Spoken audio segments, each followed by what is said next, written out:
วันเวลามันผ่านไปเร็วที่น่าเสียใจน่าเสียดายก็คือมันไม่ได้ผ่านไปเปล่าผ่านแล้วผ่านเลยแล้วเอาความแก่ให้เราเอาความพลัดพรากให้เราพาความตายใกล้เราเข้ามาเราผู้เป็นสัตว์ที่ยังต้องเวียนว่ายตายเกิดไม่รู้จบไม่รู้สิ้นเราก็ยังเผลอเราก็ยังมัวประมาทเหมือนกับว่าเราจะไม่ตายหรือบางคนก็เชื่อว่าตายแต่คิดว่าตายแล้วคงจบหรือยังไงจึงมัวเพลิดเพลินมัวกินมัวเล่นมัวสนุกสนานแข่งแย่งแข่งขันเอารัดเอาเปรียบกดขี่ข่มเหงชิงดีชิงเด่นถ้ามันยังมีความรู้สึกอย่างนี้ก็น่าเสียดายชีวิตที่ได้เกิดมาเป็นมนุษย์ได้มาพบพระพุทธศาสนาประโยชน์ที่ควรจะได้มันกับเสียไปอันนี้คงไม่ใช่คำพูดเล่นๆโยมลองนึกดูเถอะพิจารณาดูดีๆอาตมาเชื่อว่าญาติโยมทุกท่านเนี่ยได้เข้าวัดได้ทำบุญทั้งให้ทานทั้งรักษาศีลปฏิบัติธรรมฟังธรรมเจริญภาวนามาหลายคนก็ชั่วชีวิตแต่ดูเถอะแม้แต่ตั้งใจดีแล้วเป็น20 30 40 ปีมาเราได้อะไรเป็นเครื่องประดับจิตประดับใจบ้างความสงบแห่งจิตเกิดขึ้นหรือยังดับสังขารได้หรือยังไม่ใช่ง่ายทั้งที่เราเพียรทั้งที่เราตั้งใจบ่อยครั้งทั้งที่ตั้งใจทำดีแต่ก็เผลอไปคว้าเอาบาปก็บ่อยครั้งนี่มันเป็นเรื่องของความจริงเลยไม่ว่าเราไม่ว่าเขาไม่ว่าใครเรายังอยู่ภายใต้อำนาจของกิเลสของตัณหางานปฏิบัติธรรมฟังธรรมอย่างนี้มันจึงเป็นงานที่น่าอนุโมทนาอาตมาก็ไม่อยากให้เราผ่านไปเฉยๆจึงอยากให้เราเจริญสมาธิเจริญภาวนาเพราะฟังธรรมก็ต้องทำจริงๆถ้าทำเล่นฟังเล่นมันก็เล่นของจริงกับของเล่นมันคนละอย่างในขณะที่เราหัวเราะสนุกสนานรู้หรือไม่ว่าความตายก็ไม่ได้ปล่อยโอกาสความแก่ก็ไม่ได้ปล่อยให้เราผ่านไปขณะเรากินเราเล่นเราสนุกสนานความแก่ความเจ็บความตายเขาก็ทำหน้าที่ไล่หลังเรามาตลอดเวลาแม้แต่เราทำบุญให้ทานรักษาศีลฟังธรรมเจริญภาวนาความตายความแก่ความเจ็บเขาก็ทำหน้าที่ตามปกติทั้งคนดีคนชั่วคนบุญคนบาปมหาโจรหรือพระอริยเจ้าความแก่ความเจ็บความตายเขาก็ตามหลังมาทำหน้าที่โดยปกติไม่ได้สนใจว่าใครจะเป็นใครแต่ที่องค์สมเด็จพระบรมศาสดาสัมมาสัมพุทธเจ้าสรรเสริญยกย่องให้คุณให้ค่าก็ตรงที่บุคคลนั้นเป็นผู้ไม่ประมาท ไม่ประมาทในความยังหนุ่มยังสาว ไม่ประมาทในความไม่เจ็บไม่ไข้จะหนุ่มจะสาวจะแก่จะเฒ่าจะเจ็บไข้หรือแข็งแรงก็เพียรตั้งหน้าตั้งตาทำบุญทำกุศลสร้างประโยชน์ตนประโยชน์ท่านให้เต็มกำลังบุคคลชนิดนี้แหละที่พระพุทธองค์ยกย่องฉะนั้นในเมื่อเราทั้งหลายปฏิญาณตนเป็นพุทธมามกะเป็นพุทธบริษัทผู้ที่เคารพนับถือองค์สมเด็จพระบรมศาสดาเราก็ต้องทำในสิ่งที่พระองค์ชี้ทางชี้แนะสิ่งที่พระองค์ทรงชื่นชมชื่นชอบการฟังธรรมปฏิบัติธรรมฟังธรรมให้เห็นธรรมเราก็ฟังบ่อยฟังธรรมให้เห็นธรรมไหมให้เข้าใจไหมจริงๆธรรมะนั้นไม่ได้อยู่ที่ไหนธรรมะอยู่ที่เราอยู่ที่กายที่จิตสุขก็อยู่ที่จิตทุกข์ก็อยู่ที่จิตคนดีก็เพราะใจดีคนร้ายก็เพราะใจร้ายจะเป็นคนโลภก็เพราะใจโลภจะเป็นพระก็ใจนี้เป็นไม่ใช่ร่างกายไม่ใช่เครื่องแต่งตัวพระจริงๆในพุทธศาสนาพระโสดาบันยังอยู่ในคราบของชาวบ้านมีครอบมีครัวมีผัวมีเมียนางวิสาขาเป็นพระตั้งแต่อายุ7 ขวบเด็กน้อย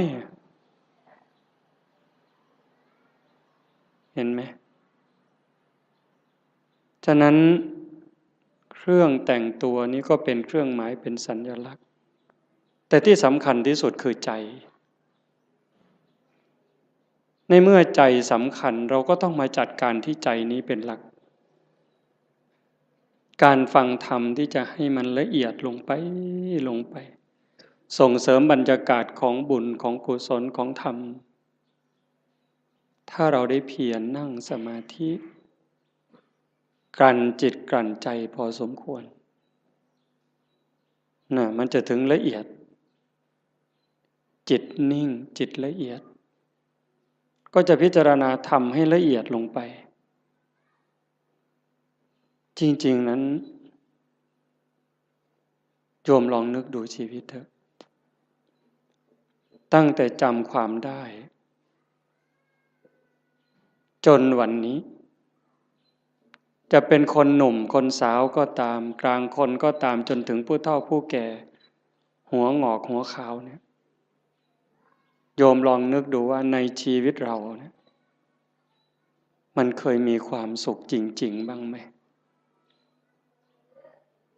ความสุขสงบร่มเย็นในใจความสุขชนิดที่มองไม่เห็นโทษเห็นความผิดความพลาดสุขเพราะไม่เห็นบาปที่เกิดจากคำพูดความคิดการกระทำของเรามีบ้างไหมเราอาจจะมีความสนุกจริงได้กินได้เล่นได้ร้องได้รำได้สนุกสนานเราก็จะเข้าใจว่ามันเป็นความสุขแต่ลึกๆมันมีความรุ่มร้อนเผาลนอยู่ชีวิตชนิดนี้นี่เป็นชีวิตที่ขาดทุนต่อให้มีเงินเป็นหมื่นล้านแสนล้านมีอำนาจล้นฟ้าล้นแผ่นดินมีคนนับถือทั้งโลกแต่ถ้าหากนึกถึงการกระทำของตนเองเมื่อไหร่มีความรู้สึกว่าไม่สบายใจแม้จะมีอำนาจไม่กลัวใครแต่กลัวเขารู้ไม่ได้กลัวเขาจับติดคุกติดตารางหรือเขาจะดูหมิ่นดูแคลนเขาจะเอาไปทำอะไรไม่ได้กลัวตรงนั้นแต่กลัวเขารู้ เท่านั้นความสุขก็หายแล้วแม้จะขู่ด้วยสายตาขู่ด้วยคำพูดคนที่รู้เรื่องของเราก็กลัวจนหำหดแต่ตนเองก็กลัวยมบาลจะรู้อยู่เอง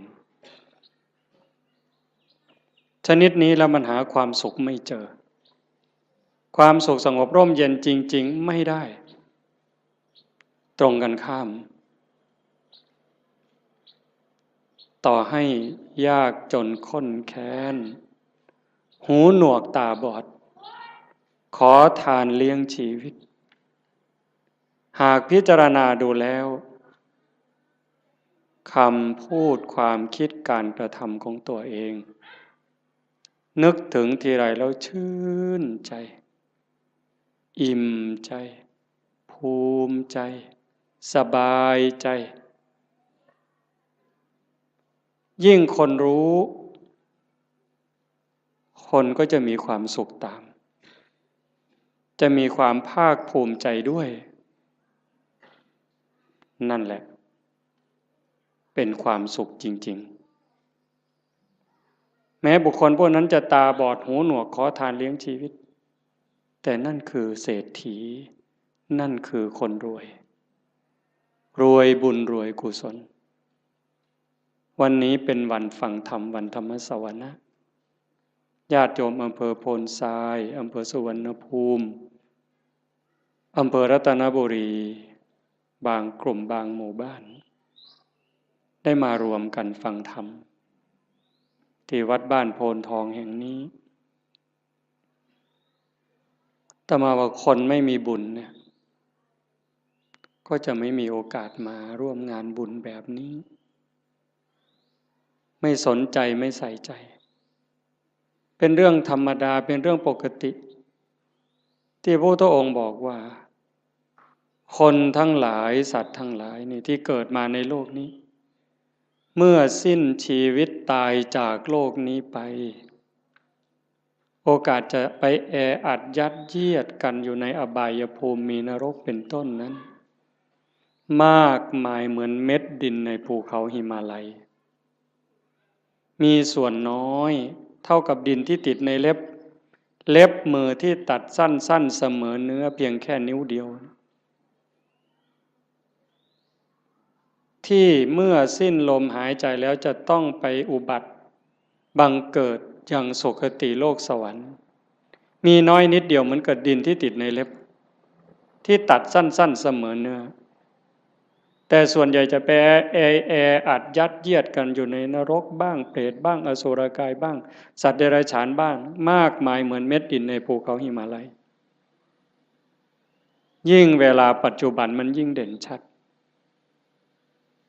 คำสอนของพระพุทธเจ้าเนี่ยถ้าญาติโยมมีโอกาสได้ทำความเข้าใจนึกให้ละเอียดยิ่งเวลานี้นี่เขามีหนังเรื่องพระพุทธเจ้า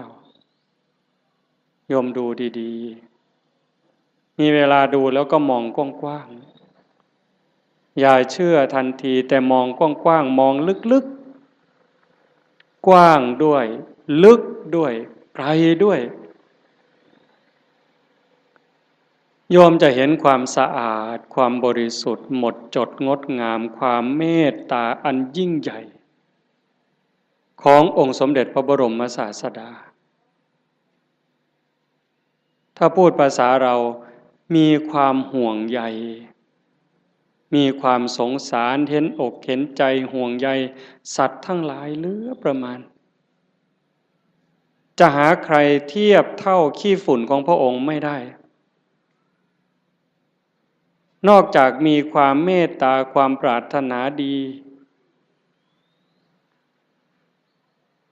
พระปัญญาความสว่างไสวแทงทะลุปลุกโปร่งความลับของจักรวาลความลับของชีวิตได้ชัดเจนไม่มีที่ขาดตกบกพร่องอะไรเลยนี่เจ้าลัทธิศาสดาและหลายท่าน มีความรักมีความเมตตามีความห่วงใยต่อเพื่อนร่วมทุกข์เกิดแก่เจ็บตายก็มากแต่ปัญญาที่จะชี้ทางออกบอกทางถูกให้กับคนนั้นไม่พอปัญญาไม่พอปัญญาไม่ถึงแต่พระพุทธเจ้านั้นปัญญาสว่างไสวตรัสคำไหนก็คำนั้น 2,600 ปีจนถึงวันนี้ก็ยังคงเส้นคงวาทรงมรรคทรงผลเหมือนเดิมฉะนั้นเราท่านทั้งหลายโอกาสที่เราได้เกิดมาเป็นมนุษย์ได้มาพบพระพุทธศาสนาแล้วเราจะปล่อยให้วันเวลามันผ่านไปโดยไร้ประโยชน์ได้อย่างไรเพราะเราไม่แน่ใจไม่มั่นใจเลยว่าถ้าเราสิ้นลมลงไปจากชีวิตนี้แล้วเมื่อกายกับจิตแยกทางกันเดินเราจะไปไหนโยมมั่นใจหรือยังวางใจได้หรือยังว่าเราจะไปไหนถ้าโยมถามอาตมาล่ะพระอาจารย์มั่นใจรู้ทางไปหรือยังอาตมารู้ว่าอาตมาไม่ปลอดภัยโอกาสที่จะร่วงลงสู่อบายนั้นมีสูงมากอันนี้พูดเรื่องจริงเลยเนี่ยโอกาสที่อาตมาจะต้องตกนรกนั่นก็สูง100%โอกาสที่จะไปเป็นเปรตไปเกิดอสุรกายไปเกิดเป็นสัตว์เดรัจฉานก็100%นั่นเพราะอะไรเพราะการบ่มจิตบ่มใจนั้นยังไม่ถึงขั้นบางครั้งจิตยังวุ่นวายใจยังสับสนบอกว่าอย่าคิดมันก็ยังคิดเวลานั่งเจริญภาวนาให้อยู่กับลมหายใจมันก็ได้แค่รอบหรือแค่ครั้งเดียวหายใจเข้ายังไม่ได้หายใจออกเลยมันก็คิดเรื่องนู้นหายใจออกยังไม่ได้เข้ามันก็ไปคิดเรื่องนั้นดีบ้างไม่ดีบ้างสารพัดแล้วใครเก่งทีนี้ใจตัวนี้นะสวรรค์ในอกนรกในใจนิพพานไม่ใกล้ไม่ไกลหายใจก็ได้ยินเวลาเราไปร่วมงานศพฟังเทศน์ครูบาอาจารย์ท่านก็จะพูดเสมอจิตเตสังกิริเถทุคติปาติกังขาเมื่อจิตเศร้าหมองแล้วทุคติก็ย่อมเป็นอันหวังนั่นคำว่าเศร้าหมองมันไม่ถึงกับสกปรกเด้โยมฟังดีๆนี่นั่งหลับตาฟังดีๆคิดตามคำว่าเศร้าหมองนี่ยังไม่ถึงกับสกปรกจนน่าเกลียดเด้ถ้วยชามเราล้างอย่างดีใส่ตู้กับข้าว5 วัน10 วันผ่านไปถ้าเราจะใช้ใหม่เนี่ยโยมยังต้องล้างเพราะฝุ่นละเอียดมันเข้าไปจับแล้วถ้ายิ่งเป็นเดือนเนี่ยเรามือไปขีดดูก็จะเป็นรอยในจานนั้นแต่มันไม่ได้สกปรกเกอะกรังน้ำแกงน้ำข้าวน้ำพริกไม่ได้เกี่ยวถึงขนาดนั้นเชื้อราก็ยังไม่เกิดแต่มันเป็นฝุ่นเข้ามาจับจิตใจเราก็เหมือนกันถ้ามันยังหงุดหงิดยังขุ่นเคืองคนพูดไม่ใช่ว่าไม่ถูกหูหรอกมันเพียงแค่เกิดปฏิฆะขุ่นเคืองเท่านั้นจิตก็เศร้าหมองถ้ามันเกิดบ่อยมันก็จะพัฒนาการจากความหงุดหงิดธรรมดาเป็นความขุ่นเคืองหนักขึ้นจนเป็นความโกรธเป็นอาฆาตพยาบาทตามมาถ้าไม่รีบรักษามันยิ่งกว่ามะเร็งอีกเห็นไหม ความโลภก็เหมือนกันความโกรธก็เหมือนกันความอิจฉาริษยาก็เหมือนกันเรื่องกิเลสราคะพวกเหล่านี้นิวรณ์เครื่องกั้นกามราคะเห็นไหมยิ่งปัจจุบันนี่จิตใจคนไหลลงต่ำเรื่องผัวเรื่องเมียเรื่องเพศกามารมณ์เนี่ยมันกัดกินใจคนเนี่ยไม่รู้หนุ่มรู้แก่ไม่มีเวลากลางวันกลางคืนไม่รู้ใครเป็นใครเพราะมันมีสิ่งยั่วยุตลอดเปิดโทรทัศน์ขึ้นมันก็ยั่วแล้วเปิดวิทยุแทบขึ้นมันก็ยั่วแล้วยิ่งมีโทรศัพท์เล่นอินเทอร์เน็ตอะไรเฟซไลน์ลงไปนี่มันจะมีทั้งหมดเขาบอกอย่างนั้นก็จะไปเห็นอะไรหลายอย่างจิตก็จะแตกใจก็จะพังลูกหลานเราก็จนไม่เคารพพ่อแม่ลูกหลานไม่เคารพไม่เชื่อฟังพ่อแม่ลูกศิษย์ไม่เคารพครูบาอาจารย์พระเนนบางครั้งก็ไม่อยู่ในร่องในรอยเพราะสิ่งเหล่านี้จึงไม่แปลกที่พระพุทธเจ้าว่าจะไปแออัดยัดเยียดกันในนรกบ้างเปรตบ้างอสุรกายบ้างมากมายเหมือนดินในเม็ดดินในภูเขาหิมาลัยแต่มันก็ไม่เหลือวิสัยถ้าใครฝึกใครฝนใครอบรมบ่มจิตบ่มใจเนี่ยเพียรวันนี้ยังไม่ได้แต่ไม่ลดไม่ละในขณะที่เราเพียรฝึกขัดเกลาจิตใจตนเองแม้มันยังไม่สงบแต่บุญนั้นเราได้แล้วบุญนี่มันเกิดบุญนั้นมันได้ถ้าเราเพียรเราขัดเราเกลาจนกั้นจิตไว้หายใจเข้าก็ชัดเจนหายใจออกก็ชัดเจนช่วงที่เราเห็นลมเข้าชัดเจนลมออกชัดเจนช่วงนั้นกิเลสขาดไปจากใจ1 รอบ2 รอบ3 รอบขยายยืดเวลาให้มันมากขึ้นมากขึ้นมากขึ้นพอเรารู้จักขยายเวลาให้จิตอยู่กับความว่างจากความยึดมั่นหมายแห่งความเป็นตัวตนได้มันจะพัฒนาไปเรื่อยพรากเวทนาเวลาตาเห็นหูได้ยินจมูกได้กลิ่นลิ้นได้รสกายสัมผัสใจนึกคิดแล้วเราไม่ดึงเข้ามาเป็นเจ้าข้าวเจ้าของ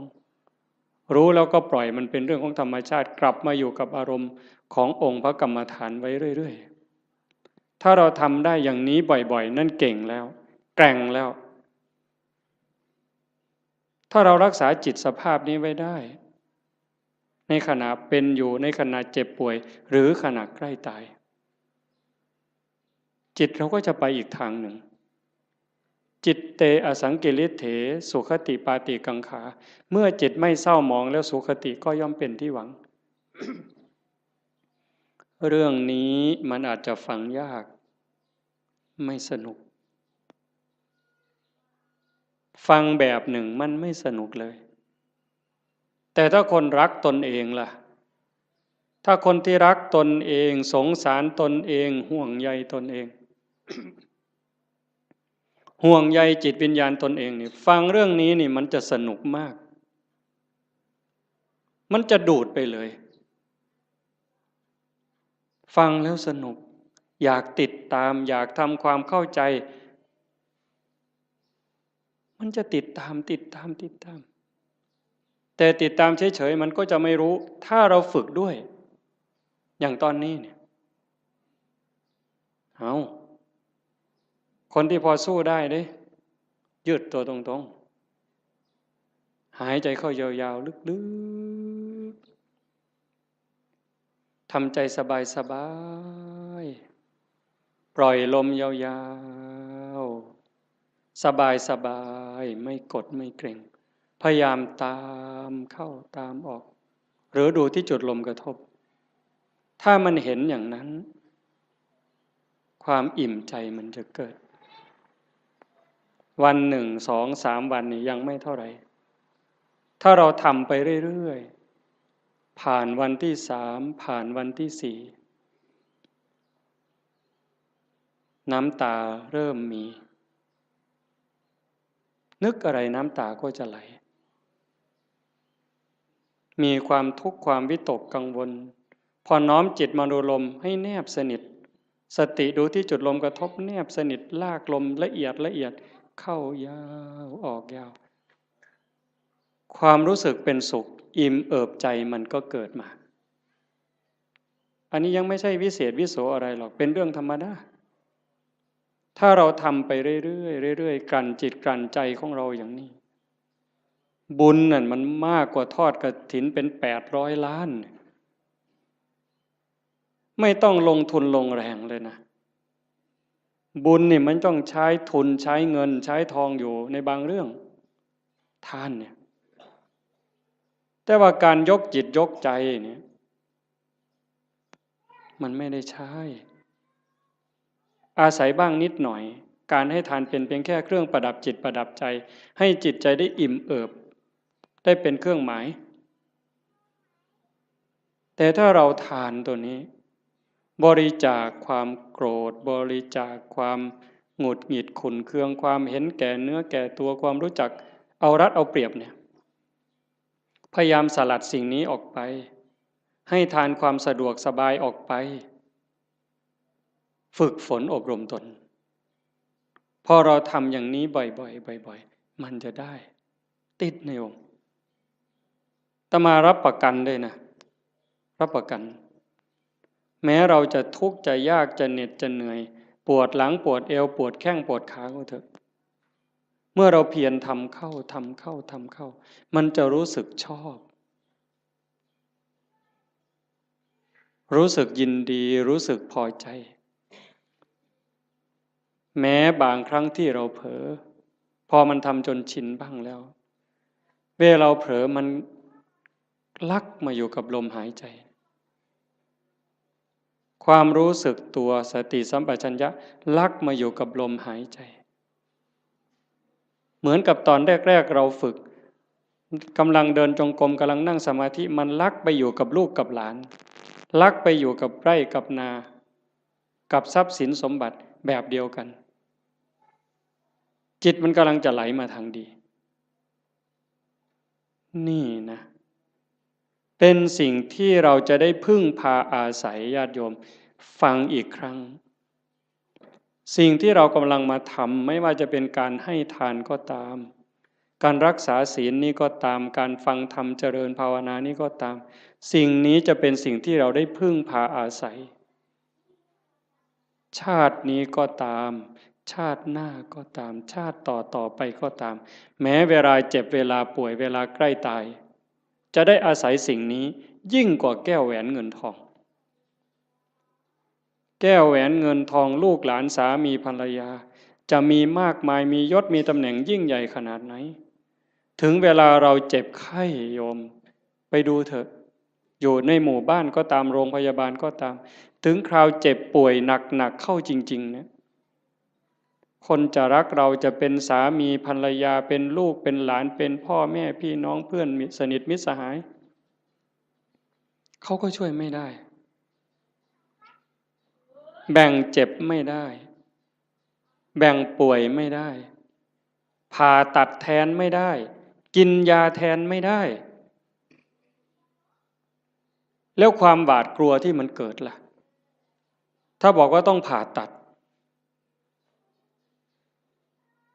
หวาดกลัวไหมกลัวมีดหมอไหมกลัวจะสลบไม่ฟื้นไหมใครแบ่งล่ะพ่อแม่พี่น้องสามีภรรยาเพื่อนพ้องก็เพียงแค่ให้กำลังใจใจดีๆไม่เป็นไรหรอกเขาก็พูดได้เพียงแค่นั้นแต่ถ้าถามว่าถ้าเป็นเขาล่ะก็ไม่ได้ต่างจากเราหากเราฝึกจิตฝึกใจให้มันมีความมั่นคงเนี่ยทำจิตให้มันเกิดความมั่นคงมันไม่หวั่นไม่ไหวตรงนี้นี่ได้เปรียบตายก็ไม่ว่าเป็นอย่างนั้นจริงๆไงโยมเวลาที่เราฝึกสติฝึกสมาธิได้เกิดความมั่นคง มันจะไม่กลัวยิ่งเราทำบุญไปบ่อยๆบ่มบุญบารมีไปเรื่อยๆอันนี้เป็นทุนอยู่แล้วแต่ตัวที่เราฝึกจิตฝึกใจให้เกิดความมั่นคงไม่หวั่นไม่ไหวอันนี้จะหนุนสูงที่สุดยิ่งปัญญารอบรู้เห็นว่าชีวิตเกิดมาแล้วมันเอาแก่มาด้วยมันเอาแก่มาด้วยเอาเจ็บมาด้วยเอาพลัดพรากจากสิ่งรักสิ่งที่หวงแหนให้เราไปประสบกับสิ่งที่เราไม่พึงพอใจไม่ปรารถนาเอาความผิดหวังในเมื่อเราตั้งใจอยากจะได้อย่างนั้นอยากจะมีอย่างนี้แต่ก็ผิดหวังอยู่เรื่อยพอตั้งใจปั๊บหวังปั๊บก็ผิดหวังเลยโยมก็เจอมาทุกคนเกิดเป็นธรรมดาแก่เป็นธรรมดาเจ็บเป็นธรรมดาสุดท้ายก็จะตายเป็นธรรมดาทำไมล่ะถึงต้องตายเพราะตายมันมาพร้อมกับเกิดในเมื่อมันเป็นอย่างนี้เราก็ต้องยอมรับฝึกจิตฝึกใจให้เห็นความจริงอย่างนี้อยู่บ่อยๆเตรียมตัวตายไว้เสมอทุกวันทุกวัน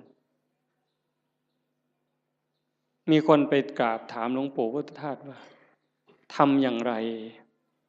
ชีวิตถึงจะได้ประโยชน์ที่สุดถ้าพูดถึงบุญจะได้บุญมากที่สุดหลวงปู่พุทธทาสบอกว่าให้ทำความรู้สึกเหมือนกับว่าวันนี้เป็นวันสุดท้ายวันนี้เป็นวันสุดท้ายของเราที่อยู่ในโลกพอค่ำลงวันนี้เราจะตายอะไรที่เป็นบุญเป็นกุศลที่ยังไม่ได้ทำให้รีบทำบาปอกุศล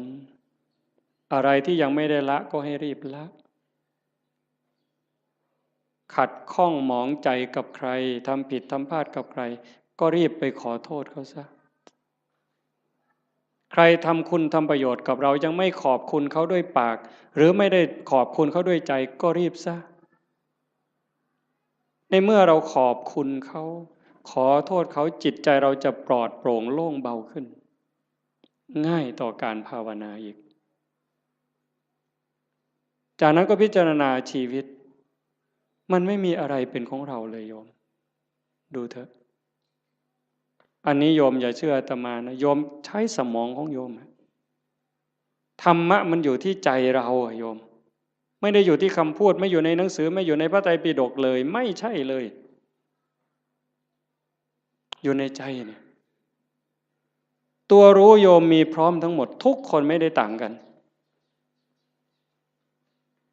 เวลาโกรธเนี่ยถ้าไม่มีธรรมะต่างคนก็ต่างอวดกันเนี่ยอวดความเกรี้ยวกราดความแกร่งกล้าความเลวร้ายของตนเองอวดโง่เขาว่าอย่าอวดดีนี่อาตมาว่ามันดีถ้ามีดีให้อวดนี่รีบอวดแต่ส่วนมากอวดโง่เห็นไหมกินเหล้าเลยหลายลังก็ไปอวดเขาว่ากินได้หลายลังอวดโง่นั่นมันอวดโง่ไม่กลัวใครใครจะลองเอาอะไรก็ว่ามาท้าตีท้าต่อยนั้นอวดโง่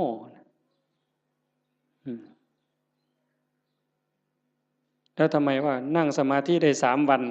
ไม่ขยับเลยมาแข่งกันไหมเนี่ยทำไมไม่มีใครคุยตัวนี้แต่เรื่องกินเหล้าเรื่องเล่นการพนันเรื่องเจ้าชู้ซ้ำซ้อนเรื่องลักเรื่องขโมยเอามาอวดคุยกันโอ้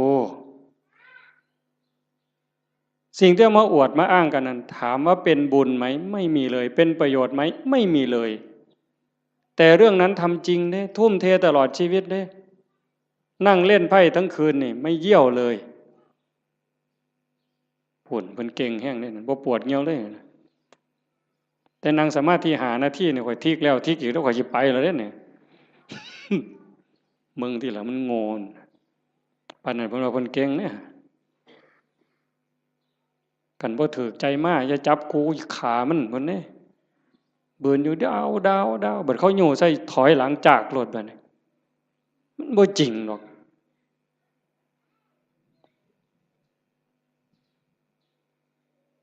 แต่เวลาทำคุณงามความดีนี่โอ้ยบ่คักแม่ใหญ่บ่คักเพิ่นเด้เพียรในการประพฤติปฏิบัตินี้ก็ไม่เท่าไหร่แต่ก็ยังดี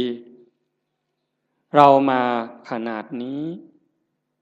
ก็ให้เราเข้าใจว่าเรากำลังเก็บเกี่ยวสัมภารธรรมค่อยๆเก็บค่อยๆตำเก็บกรรมเพิ่มเติมทีละนิดทีละหน่อยอย่าสนุกสนานมากหัดพรากด้วยดิ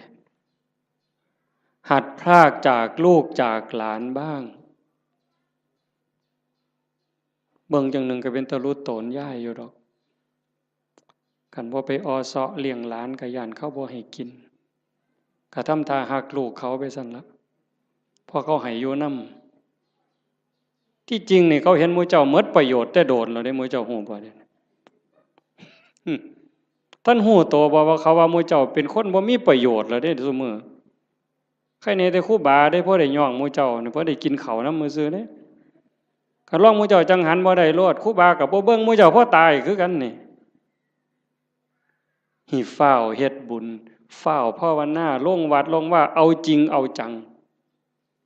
มันสิมีเวลาอีกจักมื้อเจ้าว่าอีกจักหน่อยก็ออกพรรษาแล้วอีก7มื้อนึงลมวีมื้อนี้ไทยจำบีก็ออกเที่ยวซั่นเด้เพิ่นว่าลมวีไทยจำบีออกเที่ยว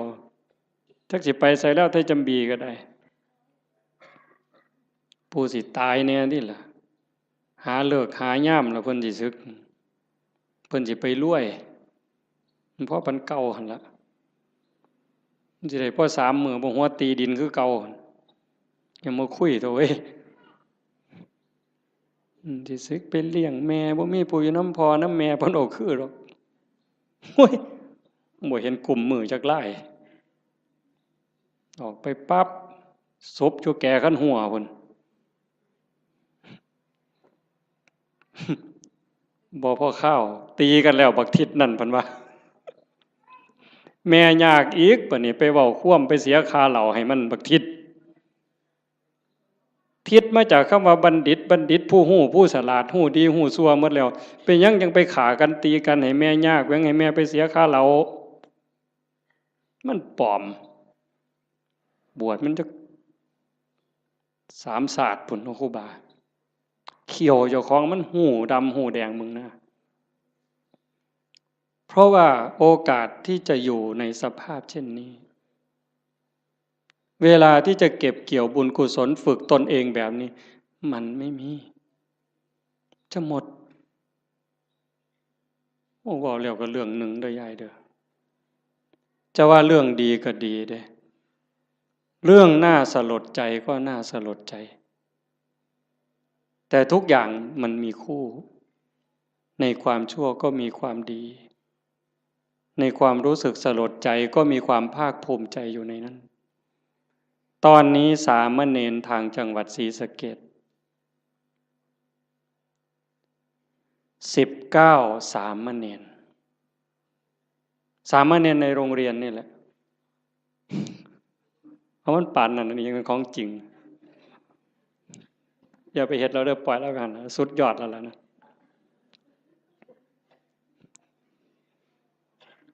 สามเณร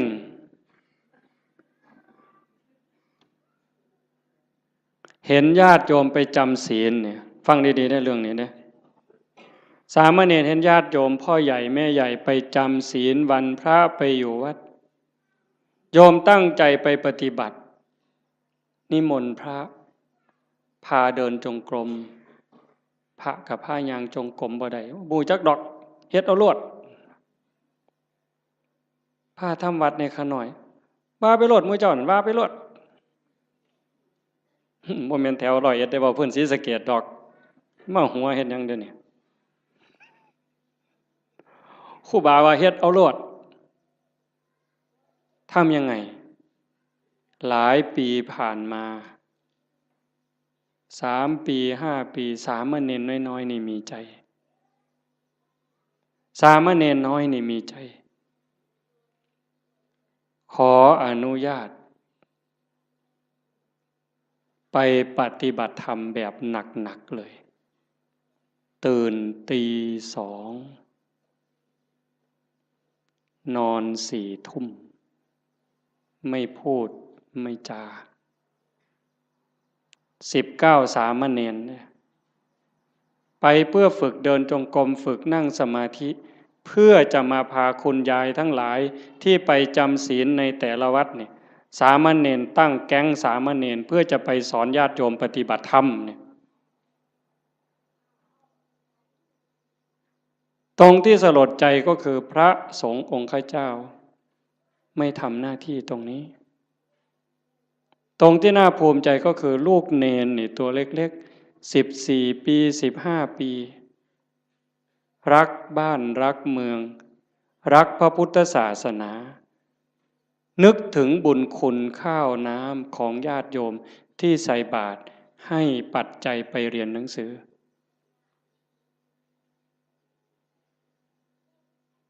เหตุการณ์นี้เกิดขึ้นแล้วอาตมาได้ยินข่าวอาตมาก็จะสนับสนุนเต็มกำลังเลยตัวเนี้ยดังนั้นญาติโยมโอกาสที่เราจะมีโอกาสมาร่วมกันฟังธรรมประพฤติปฏิบัติมีครูบาอาจารย์ที่ชักชวนวิงวอนขอร้องให้เราทำอย่างนี้ไม่ใช่เรื่องง่ายเป็นเรื่องที่หายากที่สุดในเมื่อเราได้แล้วมีแล้วพบแล้วเจอแล้วอย่าปล่อยให้มันผ่านไปเปล่าให้เราได้ตั้งใจฝึกฝนอบรมบ่มจิตบ่มใจตนเองอย่าไปเสียดายอย่าไปอาลัยกับความสุขความสบายแบบโลกมากนักอย่าไปอยากร่ำอยากรวยถ้าจะรวยมันก็รวยแล้วเฮ็ดมาตั้งแต่หัวทอบักแข่งหมดตั้งแต่เป็นบ่าวเป็นสาวก็เฮ็ดมาเต็มกำลังแต่งการแต่งงานมีขอบมีขั้วก็หัวหมุนก้นซุบปากกัดตีนยันบาแบกหลังหนุนคำบ่ได้ยืนขึ้นบ่ได้อยู่ปานนั่นมันก็บ่พ่ออยู่พ่อกิน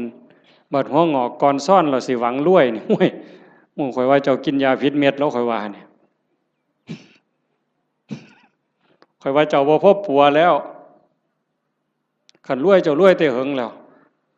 สิมารวยเอามือนี่มันบ่แม่นแล้วล่ะพี่ภาษาถามล่ะยามใดเท่านั้นสิมาแม่นบ่ยายได้ยินบ่ย่างผ่านเม่นมายายมื้ออื่นใส่บ่ยายเย็นมาหลายมื้อแล้วตัวบ่ว่าตัวฝ่าวเขามันมีอีหยังเป็นของเฮาเนี่ยก็คิดเบิ่งดีๆอีหยังที่เฮาควรอยากได้หลายๆบอกแนวนี้บ่แม่นให้ขี้คร้านเด้อโอ้ยฟังเทศน์แล้วเป็นอีกูนอนซะดอกเพิ่นสิว่าก็บ่แม่นอีกแนวนั้นเฮ็ดตามสมควรตามกำลังให้มันได้พระพุทธเจ้าเพิ่นบ่สอนให้ขี้คร้านขยันแฮงแต่ดีแต่ว่าให้ฮู้ว่าสิ่งเหล่านี้เนี่ยเป็นสมบัติของโลกบ่โดนเฮาก็จากมันคันเฮาบ่จากมันมันก็สิจากเฮาเทิงตอนเป็นแล้วก็ตอนตายลางเทื่อเฮาเป็นอยู่นี่โจรมาลักไปซ้ำลางเทื่อมันลักเอาโดยมันบ่บอกเฮาลางเทื่อมันมาญาติเอาซื่อๆดีบ่ดีเฮาเจ็บย้อนทรัพย์เจ้าของเขายืมแล้วบ่คืนอันนี้ก็มีอยู่เห็นบ่อันนั้นของภายนอกแม้แต่ของภายในที่เฮามีโยมว่ามีหยังเหรอโยมสำบายแน่เอาถามโยมเด้นี่แม่ใหญ่หมู่เจ้าเฒ่าแล้ว70ก็มีแล้วหมู่เจ้าสำบายย้อนมีอีหยังแหน่ลองเว้าให้ฟังเบิ่งมีลูกยากนำลูกบ่คิดเบิ่งดีๆเบิ่ง มีลูกนี่ย้อนสำบายน้ำลูกกับยากน้ำลูกอีหยังหลายกว่ากันตอบแบบถูกต้องเด้เจ้าอย่าหาวเด้อย่ามาบอกเอาใจอาตมาเด้เอาใจเจ้าของมีหลานระวังภูมิใจดีใจกับหลานกับยากน้ำหลานนี่อันใดหลายกว่ากันมีมีหน้าดีใจน้ำหน้าภูมิใจสำบายย้อนมีหน้ากับยากน้ำมีหน้าอีหยังหลายกว่ากันเอาบอกเนี่ยเขาอยากได้นี่มีรถแล้วนี่ยากน้ำรถกับสำบายน้ำรถนี่อันใดหลายกว่ากันจักหน่อยมันก็ว่าน้ำมันหมดน้ำมันเสือเพิ่งหมดน้ำมันเครื่องหมดยางเหียนเบรกบ่ดีไฟบ่ออกแต่บ่ดังตำรวจจับเอาที่ไรเจ้าบ่ต้องบอกไปส้นไปขวมนี่อันนั้นของทั้งนอกสร้างมันตัวนั้นรถเพ่บ่ซ่อมจูดไฟถิ่มก็บ่เดือดร้อนดอกเว้าพื้นเจ้านี่บัดเจ้ามีตานี่เจ้ายากน้ำตาบ่เอา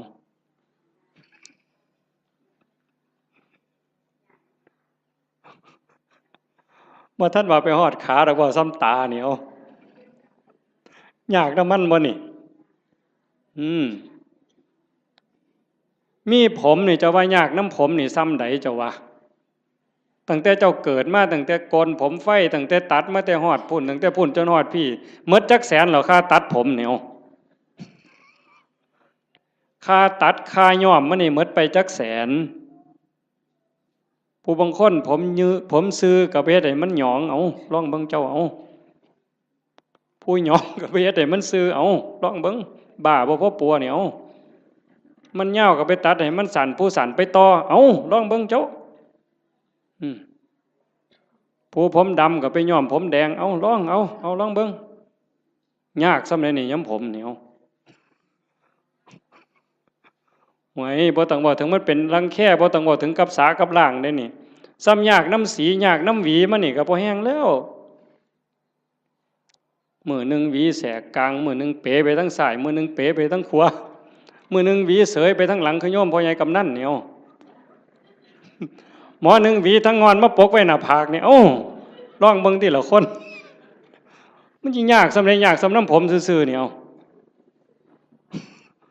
โอ้บอกผื่นป่าคนเนี่ยแต่มามันพอสมควรด้วยเนี่ยมู่ว่าของยากจักเม็ดเนี่ยตั้งแต่ก่อนหวีเรียบร้อยสมมุติมันเฮ็ดเป็นตั้งเฮ็ดหัวจรวดขึ้นมาอีกก็เทื่อมันสิเฮ็ดได้ไม่ไงอันนี้พื้นผมเนี่ยตาก็ยากน้ำตาขันมันเป็นโรคต่อกระจกต่อเนื้อต่อลมต่อหินเอาทีละหูล่ะยากน้ำหูบ่มันก็ดีอยู่มันได้ยินแต่ว่าได้ยินเขาด่ากับขอบมันมีหูเนี่ยละเว้ยขันกูหูหนวกกูก็สิบ่เดือดร้อนซะดอก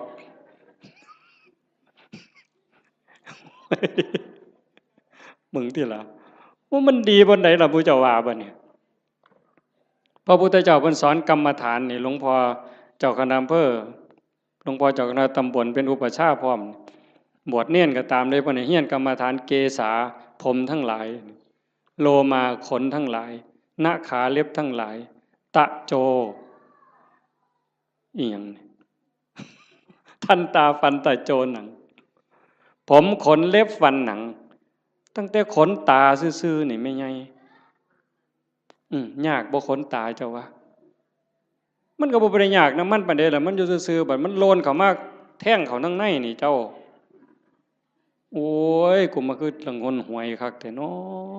บัดนี้เนาะขนตาซื่อๆนี่ได้นี่บ่พอล้มพอตายแต่มันหันหนหวยเนาะแขวบาดนี้เอาผมขนเล็บเอาเล็บก่อนตัดมาหลายปานใดนี่เล็บหมดมีดจักดวงขูดไปเท่าใดอันนี้ง่ายๆได้แบบครูบาตัดทิ่มแล้วกันแล้วแต่ขันของไม่ออกได้บัดนี้ ซุมื้อนี้ย้อมสีซื่อๆก็บ่พอจักเอาหยังมาแต้มอีกบัดนี้โอ้ยแต่งเล็บเทื่อนึงนี่ซื้อปุ๋ยได้3กระสอบแม่ใหญ่บ้าบ่เจ้าว่าหั่น จักเล็บมือเล็บตีนเนี่ยอันนี้กรรมฐานเนี่ยพระพุทธเจ้าให้เฮียนเนี่ยเล็บตีนผู้บางคนก็ตัดเองบ่ได้ไปให้เขาตัดให้อันไข้อยู่ค่ะมันบ่เจ็บบ่ปวดสมัยนี้บ่มีผู้ใดเป็นเล็บตีนสักปานใดติเนาะจักสิว่าปวดจักสิว่าคันจักสิว่าเจ็บเหม็นก็เหม็นเว้ยแต่ว่ากิ้มแล้วเพิ่นบ่ถิ่มเด้อล่ะเป็นอยู่บ่ทั้ง101นี่กิ้มเล็บตีนเน่ามาดมนึงโอ้ยข่อยว่าพ่อไปถิ่มหมดซุคนน่ะล่ะเว้ยบ้าใหญ่อยู่เด้นี่คันว่าว่าเจ้าของดีหมดได้ไผก็ได้บัดเบิ่งจังซี่ล่ะมันบ้าคือดีเจ้าทบทวนเจ้าของให้มันคักๆโลดแขวบัดนี้เบิ่งเด็กน้อยซุมื้อมันเอาหยังสัดแขวมันน่ะจักสีหยังตัวสีหยังแปลงแล้วก็บ่พอต้องมีแนวมาม่วนปากอีกเขาก็หนูทางมาโฆษณาล่อเฮาเด้เห็นแนวม่วนปากกันเนี่ยถ้ามาบ่หารใส่เว้ยโยมเอามาถวายยามใดอาตมาก็มีแต่ขี้เดียดไว้จักคิดแนวใดอาตมาบ่เข้าใจเจ้าของคือกันล่อให้ผู้อื่นเสยเอาไปแนวว่าซั่นปานเฮาสิโซกปรกปานนั้นเนาะสีเขียวแล้วก็สิแล้วตัวเว้ยม่วนปากแล้วก็สิแล้วตัวยังสิมาม่วนปากอีหยังลิตเตอรีนอีกทุกซอกทุกมุมอยู่กูบ่ใส่น้ำสูกูบ่ปวงปานนั้นหรอกเว้ยบัดมันแขวปวดขึ้นมาเด้บัดปวดมาเจ็บมาบัดได้ยิ้มใส่กันตอนเป็นบ่าวเป็นสาวเพิ่นก็ว่าเพิ่นคักพุ่นล่ะมีความสุขอยู่ยิ้มใส่กันนั่นแต่ว่ามันปวดขึ้นมานี่แล้วแม่ใหญ่บัดนี้ไว้โยมสมมุติว่าอาตมามีมนต์พิเศษคาถาดีๆนี่เสกให้โยมรวยผู้ละ100ล้านหมดซุคนนี่เอาบ่ยายเพียงเท่าเดียวนี่เงินในบัญชีตุ๊บผู้ละ100ล้านซุคนเอาบ่ยายไผเอาแน่ยกมือแต่ว่ามีข้อแม่เจ้าต้องปวดแขวตลอดชาติเอาบ่ยายเอาเสียเงิน100ล้านไปปัวปวดแขวบ่ให้เศร้าเด้คาถานี่ต้นตายเด้บ่เอาเห็นบ่หนังล่ะบัดนี้นี่คือกรรมฐานที่พระพุทธเจ้าเพิ่นให้เฮียนได้อุปชาทุกองค์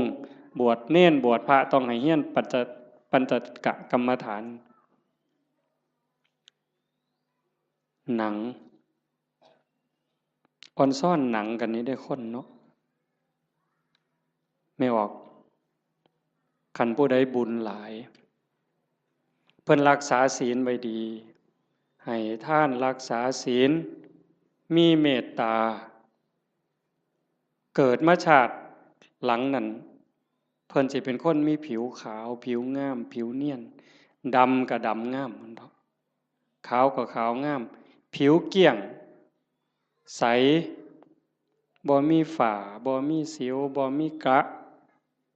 หนังเต่งตึงเป่งปังว่าซั่นเนาะอันนั้นย้อนบุญเด้อันผู้บางคนบัดนี้ขาวก็ขาวอยู่ดำก็ดำอยู่แต่ว่าเป็นด่างๆจังซี่ก็มีย้อนบาปเด้นั่นย้อนบาปบ่มีศีลแน่ขี้โกรธขี้เคียดแน่อาฆาตจองเวรแน่สารพัดนั่นล่ะบาปบ่น้ำบาปมันนี่ก็มาหลงกันอยู่บนนี้จริงๆนั่นมันก็มีแค่หนังบางๆเพิ่นว่าหนังของเราผู้หนึ่งหนังกำพร้าที่บอกว่าสวยผิวเนียนขาวอมชมพูเนี่ยกับผิวดำผิวด่างขี้กากขี้เกลื่อนทั้งหมดเนี่ยแต่ละคนนี่ลอกออกมาปั้นเขาก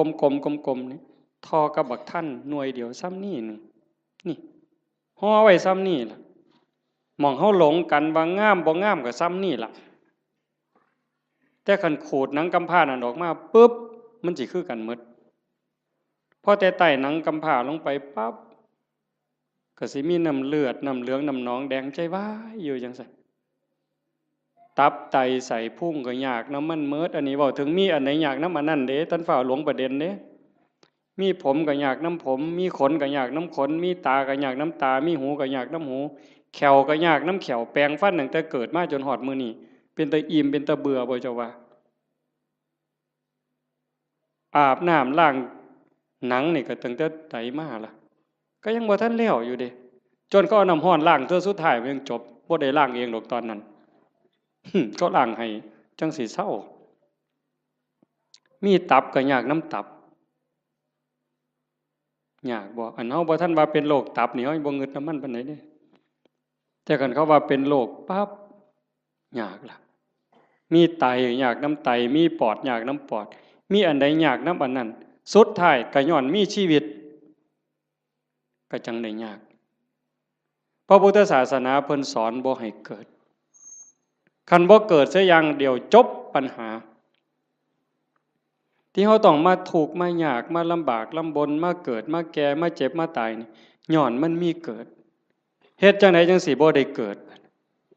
เฮ็ดตามคำสอนพระพุทธเจ้าก็เริ่มต้นจากการละบาปซะก่อน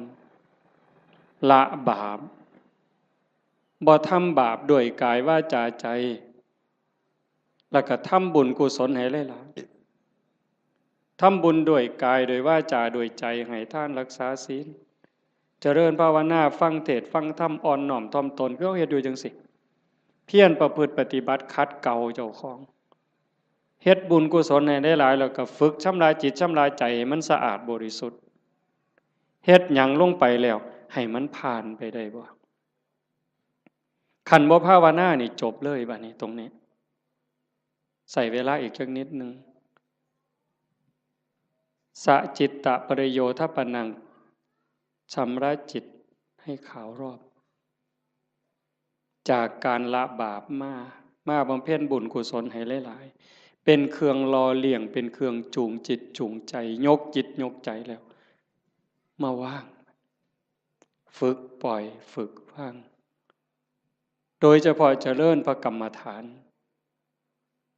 หัดให้กายกับใจทำงานอันเดียวกันเมื่อกายกับใจทำหน้าที่อันเดียวกันอยู่ในอารมณ์ปัจจุบันหรือปัจจุบันธรรมเนี่ยจิตเราจะวางจากอารมณ์ข้างนอกธรรมะเป็นอากาลิโกปฏิบัติได้ให้ผลได้ไม่จำกัดการนี่คือความพิเศษพุทธศาสนาไม่มีเสื่อมไม่เคยเสื่อมแล้วก็จะไม่เสื่อมให้ผลตลอดเวลาอากาลิโกปฏิบัติได้ให้ผลได้ไม่จำกัดการสันทิฏฐิโกเป็นสิ่งที่ผู้ศึกษาและปฏิบัติจะพึงเห็นได้ด้วยตนเองผู้ศึกษาและปฏิบัติจะพึงเห็นได้ด้วยตนเองสันทิฏฐิโกเป็นสิ่งที่ผู้ศึกษาปฏิบัติพึงเห็นได้ด้วยตนเองอากาลิโกปฏิบัติได้ให้ผลได้ไม่จำกัดการเอหิปัสสิโกเป็นสิ่งที่เรียกให้มาดูถ้าพิสูจน์เรียกมาดูโยมก็ลองทำตอนนี้เมื่อเราหายใจเข้ายาวสบายสบายลองดูนี่หรือจะยุบหนอพองหนอพุทโธสัมมาอรหังอะไรก็ตามคือกันเหมิดอย่าไปเถียงกันเด้อีหยังผิดอีหยังถูกอันนั้นท่านเว้าฮอดผิดฮอดถูกดอกเบื้องต้นเนี่ยมันจะคือกันหมดคือกันแต่มันสิส่งไปฮอดไสมันมีสันมีเหย้ากลัวกันอยู่ไปได้กลัวกันอยู่แต่ว่าเบื้องต้นเนี่ยมันจะคือกันหมดเพียงแค่เป็นอุบายเฮ็ดให้จิตสงบให้ใจสงบมันสิคือกันพุทโธก็ตามยุบหนอพองหนอก็ตามสัมมาอรหังก็ตามหรือบ่ว่าหยังก็ตามเบิ่งแต่ลมหายใจซื่อๆอาตมาบ่ว่าหยังดอกมันขี้คร้านคันใช้ก็ใช้เสริมจักนิดนึง5 นาที10 นาทีพอได้เรื่องแล้วก็ปล่อยส่วนมากก็เบิ่งลมหายใจเข้าลมหายใจออกลองเบิ่งตอนนี้หายใจเข้ายาวสบายสบายไม่กดไม่เกร็ง ออกยาวสบายสบายไม่กดไม่เกร็งหายใจเข้าก็รู้หายใจออกก็รู้ลมสั้นก็รู้ลมยาวก็รู้ลมหยาบก็รู้ลมละเอียดก็รู้เฮ็ดอยู่ซ้ำนี้ละเมื่อเฮาเฮ็ดไปเรื่อยๆเรื่อยๆพ่อใจเฮ็ดยินดีเฮ็ดสงบหรือบ่สงบบ่เกี่ยวหวังอย่างเดียวว่าเราทำเพื่อบูชาพระพุทธเจ้าถวายเป็นพุทธบูชาคิดเอาซ้ำนั้นบ่ต้องหวังดอกว่าสิไปเห็นเลขเห็นหวยเทวบุตรเทวดานรกสวรรค์สิให้ดีกว่าไผก็บ่ว่าบ่อยากให้ไผย่องซ้ำบ่งึดแต่เฮาจะเฮ็ดเพื่อถวายเป็นพุทธบูชาแต่อย่าลืมว่าทุกครั้งที่เรามีสติในปัจจุบันธรรมหายใจเข้ารู้หายใจออกรู้นั่นเป็นการพรากจิตจากอดีตพรากจิตจากอนาคตถ้าอยู่กับปัจจุบันได้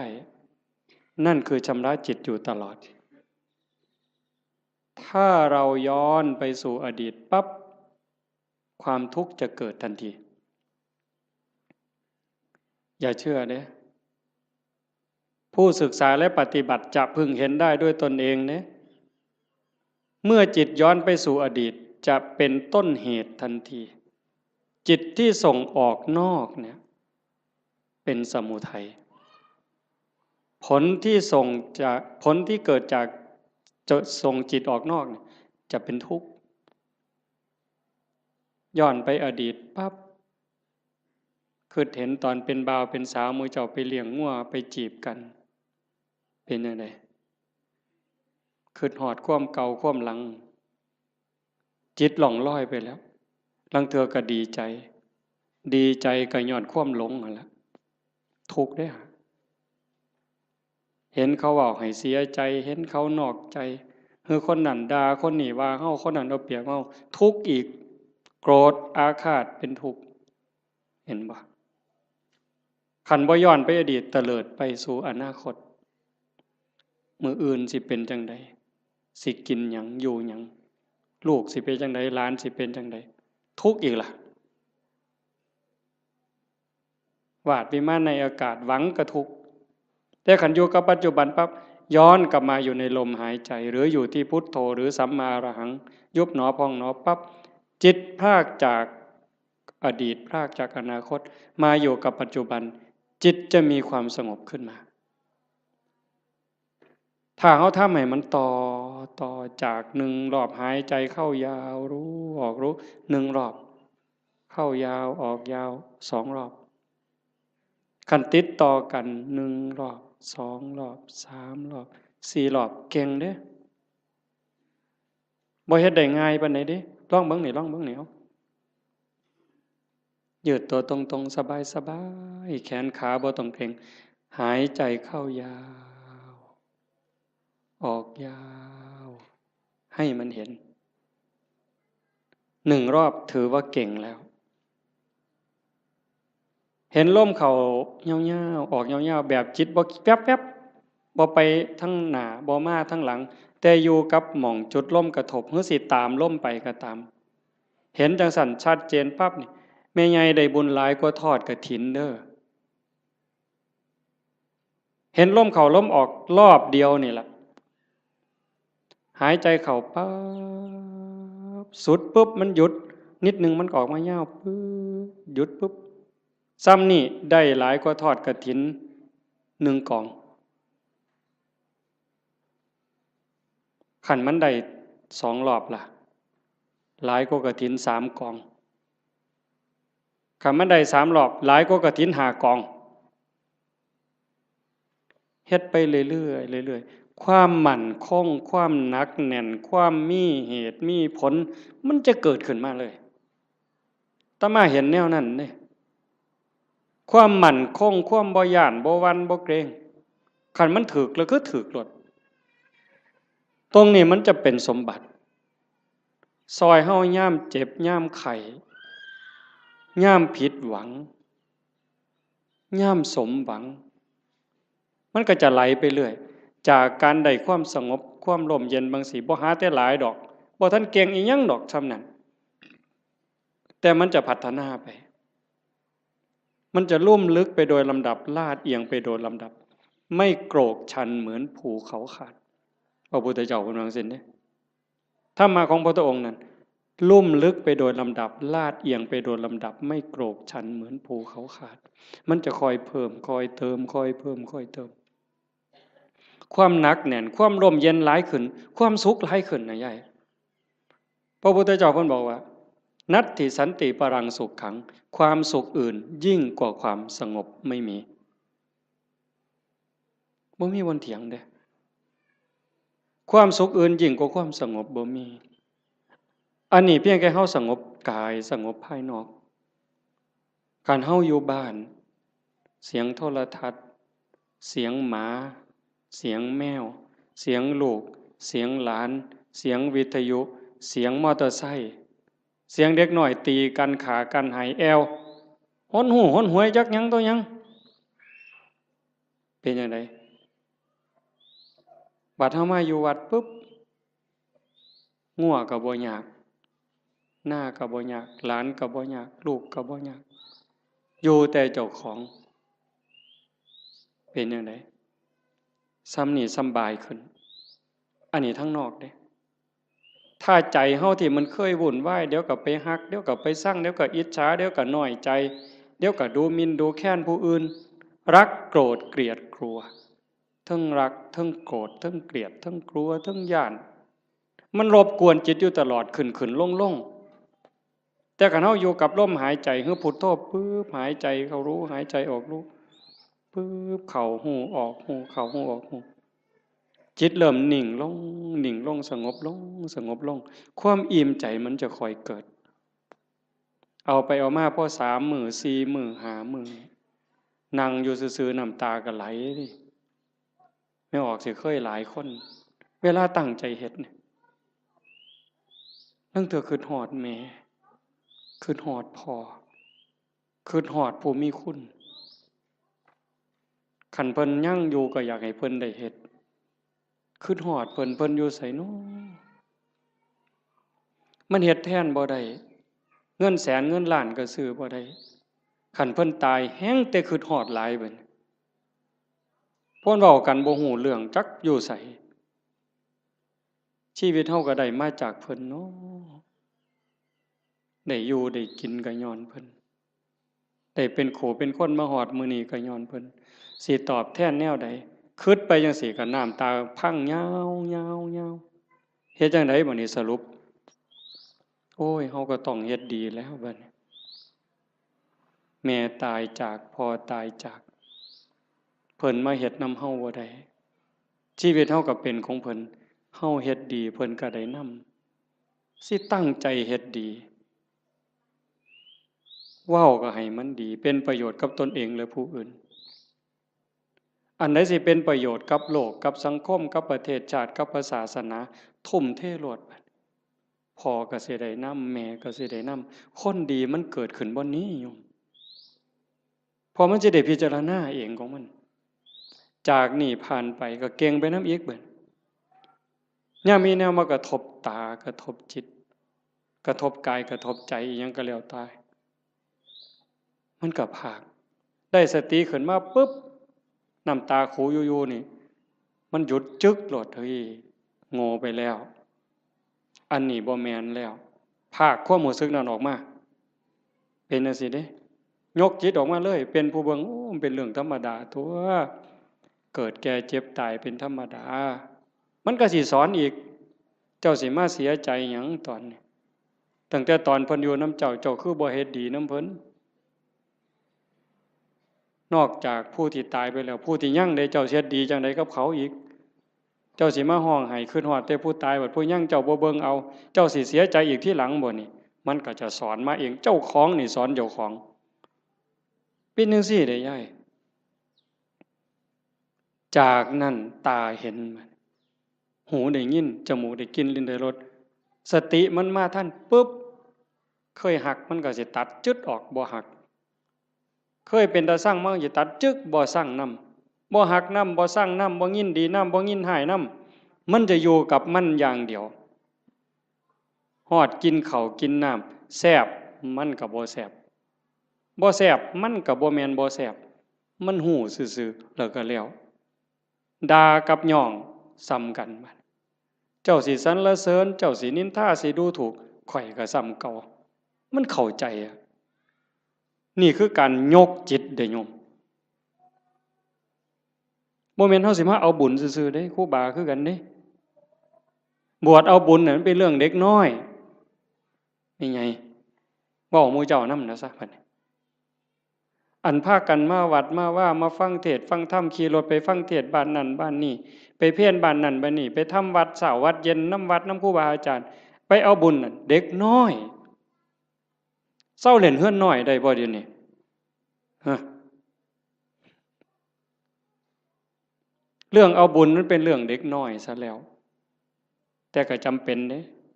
เด็กน้อยมันต้องเอาขนมอ้อยเด้เอาไข่เค็มอ้อยเด้เอาบักขามอ้อยก็เอาเด้แต่ว่าเฮาก็ต้องใหญ่ขึ้นมานำจากการไปวัดไปว่าเพื่อเอาบุญให้เป็นการศึกษาเรียนรู้ธรรมพัฒนาเจ้าของยกระดับจิตเจ้าของกายนี่ยกบ่ได้แล้วล่ะนี่แต่สิสุดไปสุดไปสุดไปจักมือก็สิดับถิ่มไปล่ะใจนี่ตัวมันบ่ตายนี่ยกใจให้มันสูงก่อนตายนี่แหมแบบว่าเขาด่าบ่เครียดนี่เฮ็ดง่ายบ่ยาย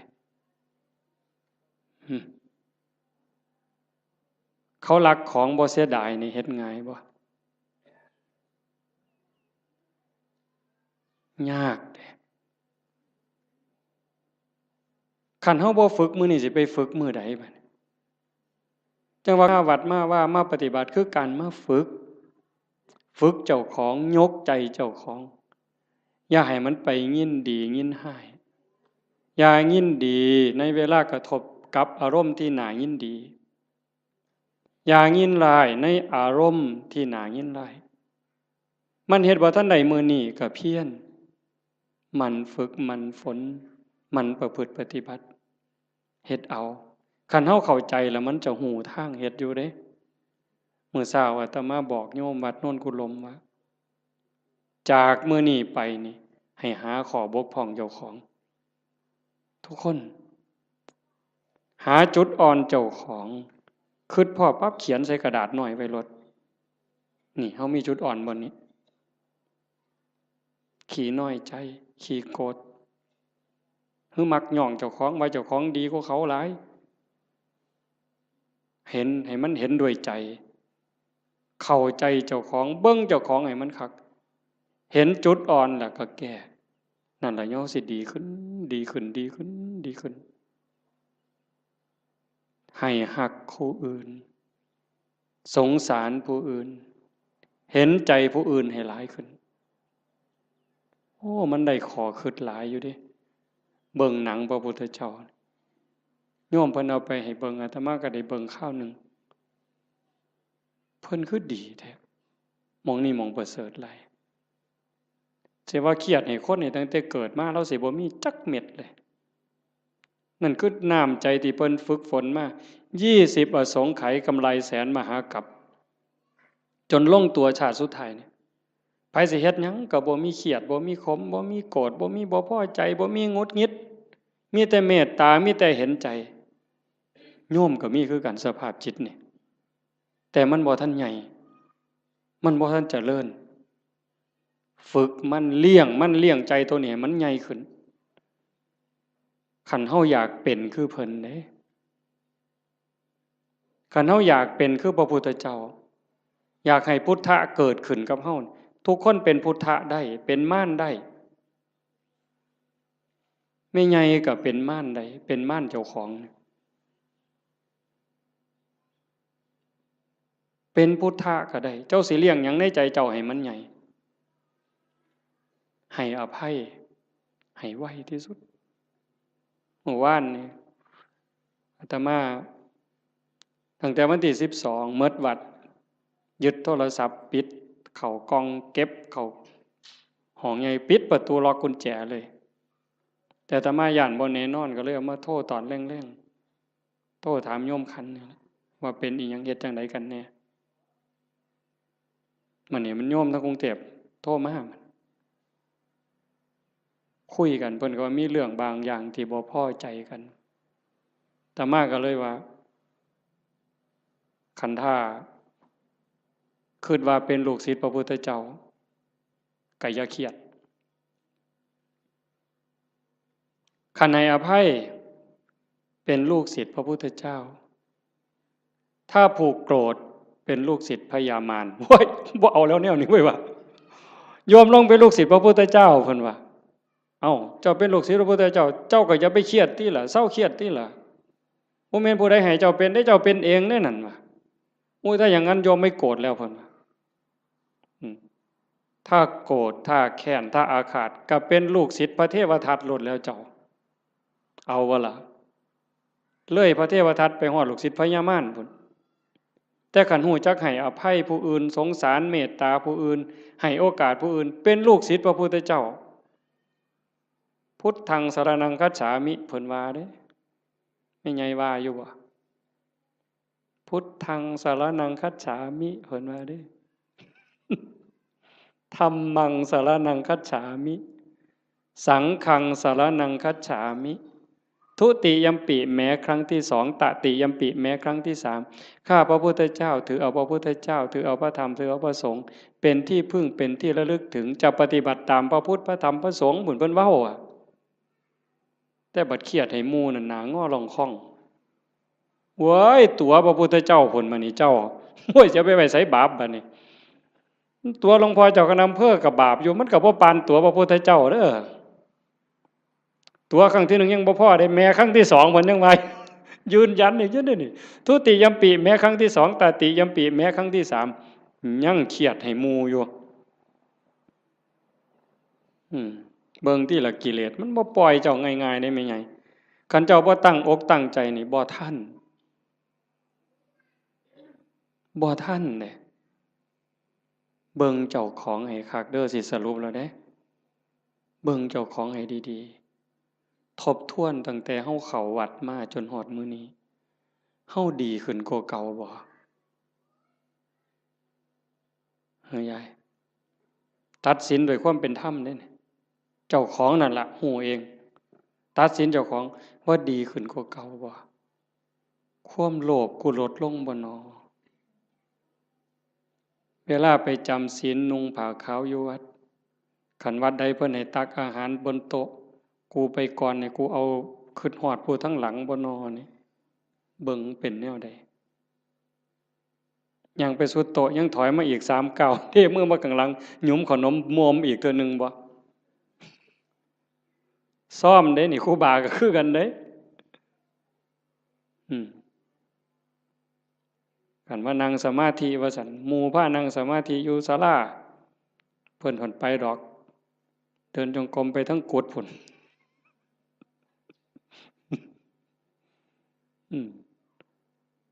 ยามปฏิบัติธรรมงานปริวาสคือกันยามหมู่เดินจงกรมเป็นแถวเพิ่นก็ไปดอกทำท่าไปห้องน้ำฉลาดแต่ได้กิเลสผู้ใดสอนมันเจ้าวะมันหูจักเอาโตรอดคอรอแค่แลแก้โตนี่ไว้ปานเกียร์จักผู้ใดสอนมันปานนั่นได้มันนี่ให้กว่าน้ำยังวะทิ่มกับตาลงน้ำจากมันเข่าตาใดตัวตาใดแล้วหมู่เจ้านี่คือกันคันลองเฮ็ดหยังผิดหมู่เหลียวเบิ่งนี่เพิ่นแก้โตปั๊บโลกดอกนั่งฟังเทศน์ตอดเงาเงึกหมู่เหลียวเบิ่งเพิ่นทำท่าเกาหัวเสยเพิ่นเด้บ่ได้ว่าเจ้าของเงานอนจักเม็ดได้หั่นมันฉลาดปานนั้นจักผู้ใดบอกมันหยังวะ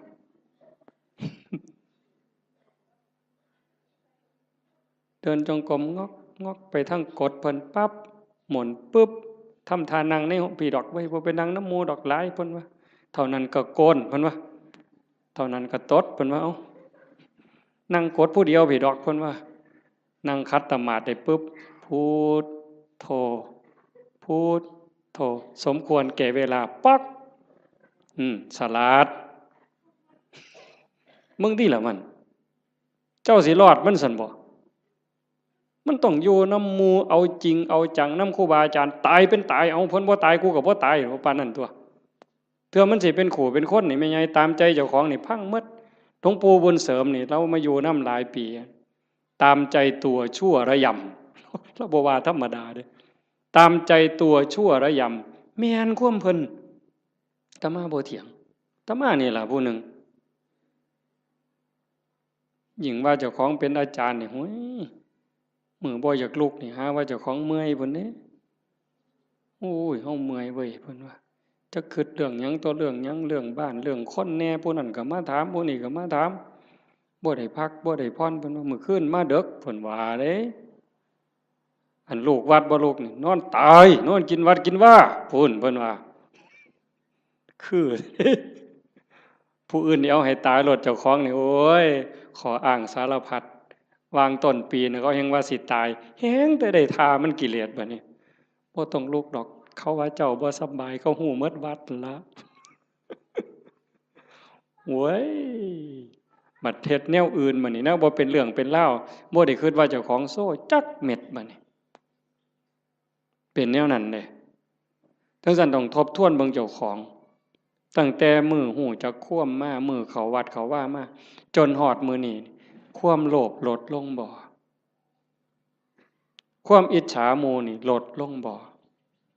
ความเข้าใจในขออัดขอทำมันเพิ่มขึ้นบ่ง่ายเด้อโยมเด้ออันนี้กิเลสมันก็ฉลาดอีกเด้เวลาครูบาอาจารย์ถามปัญหาถามนั่นถามนี่มันสิทำทายืดไว้ดอกคันเพิ่นถามเป็นจังไดย้ายขอนั้นเจ้าว่าจังไดเพิ่นสิหลับตาปั๊บโลดเที่ยงทีลี่ อย่ามายุ่งเด้อข้อยกำลังนั่งสมาธิเพิ่นว่าเพิ่นย้านเพิ่นตึกถามย้านจากอายหมู่มึงที่ละมันนี่ก็คือม่านย่าถ้าเฮาปฏิบัติธรรมบ่เห็นม่านย่าเจ้าของนี่จบแม่ไงเจ้าอย่าคุยข้อยบอกเลยว่าเจ้าอย่าคุย สมเจ้าจะว่าแต่พระครูเด้อเว้ยฮอดสมเด็จเจ้าคุณสมเด็จว่าไปโลดคันเจ้าบ่เห็นม่านยาเจ้าของบ่เห็นเล่ห์เหลี่ยมในใจเจ้าของนี่มันว่ามันตัวผู้อื่นที่แท้มันตัวเจ้าของเล่ห์เหลี่ยมตรงนี้น่ะต้องเห็นตัวนี้เห็นจิตในจิตตรงนี้เจ้าจังสิเข้าใจธรรมะเจ้าจังสิเห็นหน้ากิเลสคันเจ้าบ่ทันเห็นจิตในจิตบ่ทันเห็นตรงนี้เอ้ยต้อยเจ้าหอพุ่นต้อยหออีหลีโยมให้เจ้าหอสำนกนี่ไปโลดไปให้เจ้าหอสำนกเรียกนี่จะว่าแต่3 โต6 โตให้เจ้าบอกมาโลดถูกทุกงวดก็สร้างเจ้าบ่ม่มนรกดอกไปบ่รอดเจ้าพัฒนาจิตเจ้าบ่ได้แน่ๆเจ้าว่าได้ใหญ่ทั้งสัญญาติโยมต้องฝึกการละบาปการทำบุญการทำดีแล้วก็ต้องละเฮ็ดหยังทำหยังพยายามว่างยิ่งเฮาทำบุญบ่ต้องเอาหยังอย่าเอาแม้แต่คำย่องคันเฮ็ดได้ตรงนี้สิใกล้พระพุทธเจ้าได้นี่บ่ง่ายเด้คันเฮาไปบ่ใกล้พระพุทธเจ้านรกมันเอิ้นเฮาอยู่ทอดกฐิน8 ล้านกองนรกมันก็เอิ้นเจ้าอยู่เนี่ยรักษาศีลจนตายมันก็เอิ้นเจ้าลงนรกอยู่นี่เอานั่งสมาธิจนหอได้จนหายโตมันก็เอิ้นเจ้าลงนรกได้คือเก่าแต่คันเจ้าเห็นจิตในจิตเข้าใจเจ้าของหูจักละหูจักว่างเห็นกับกิเลสมันกระซิบเจ้าหูจักหนามันแล้วก็ยันหน้าผากมันออกนั่นเจ้าสิเข้าใจแล้วก็ฝึกละฝึกว่างตัวนี้คือบ่ให้ปุ๋ยมันเลยบ่ให้อัตตาบ่ให้ตัวตนบ่ให้ม่านมันได้ช่องจังสั่นเฮาเฮ็ดหยังทำทานทำหยังบ่ต้องมีสื่อมีเสียงดีที่สุดตัวนี้มันสิยกเจ้าขึ้นไปสู่อริยมรรคไปเลยสู่อริยมรรคอริยผล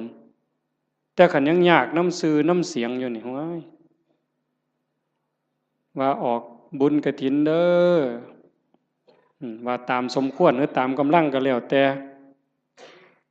ออกมาออกแล้วไปนั่งอยู่เฮือนเงี่ยงหูหน่อยฟังย่ำไหนกำนันสิอ่านสื่อกูหนอตอนกำนันอ่านสื่อเจ้าของล่ะไปฆ่าอาบน้ำบ่ได้ยิน ออกมาแต่อาบน้ำโอ้เศร้า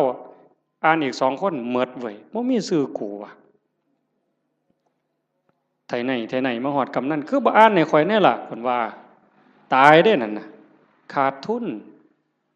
โยมสุบินนี่ไปออกวิทยุคือกันแล้วคือบ่มีชื่อข่อยแน่ล่ะยายเพิ่นสิว่าจักมื้อนึงบ่ได้โยมขาดทุนตอนนั้นเด้อตอนนั้นขาดทุนเฮ็ดแล้วก็ปล่อยไว้ลองเบิ่งเพิ่นสิอ่านก็เรื่องของเพิ่นบ่อ่านก็เรื่องของเพิ่นแต่กิเลสมันก็มักย่องเด้นี่คันได้ถูกอ่านชื่อจักหน่อยแล้วโอ้ย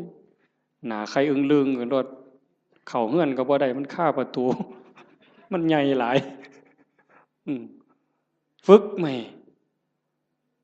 ใหม่ๆมันก็สิเป็นเสียดายอยู่ดอกคันเพิ่นย่องแล้วทรงมีแรงแต่คันดูเขาเฮ็ดแล้วก็แล้วไปเฮ็ดแล้วก็แล้วไปหน่อยก็ตามหลายก็ตามเฮ็ดด้วยใจด้วยความศรัทธาจริงๆอุบายของการให้ท่านเป็นอุบายเอาชนะความเห็นแก่ตัวเอาชนะความขี้ทีเท่านั้นเด้เรื่องสวรรค์น่ะเป็นแนวล่อซื่อๆเด้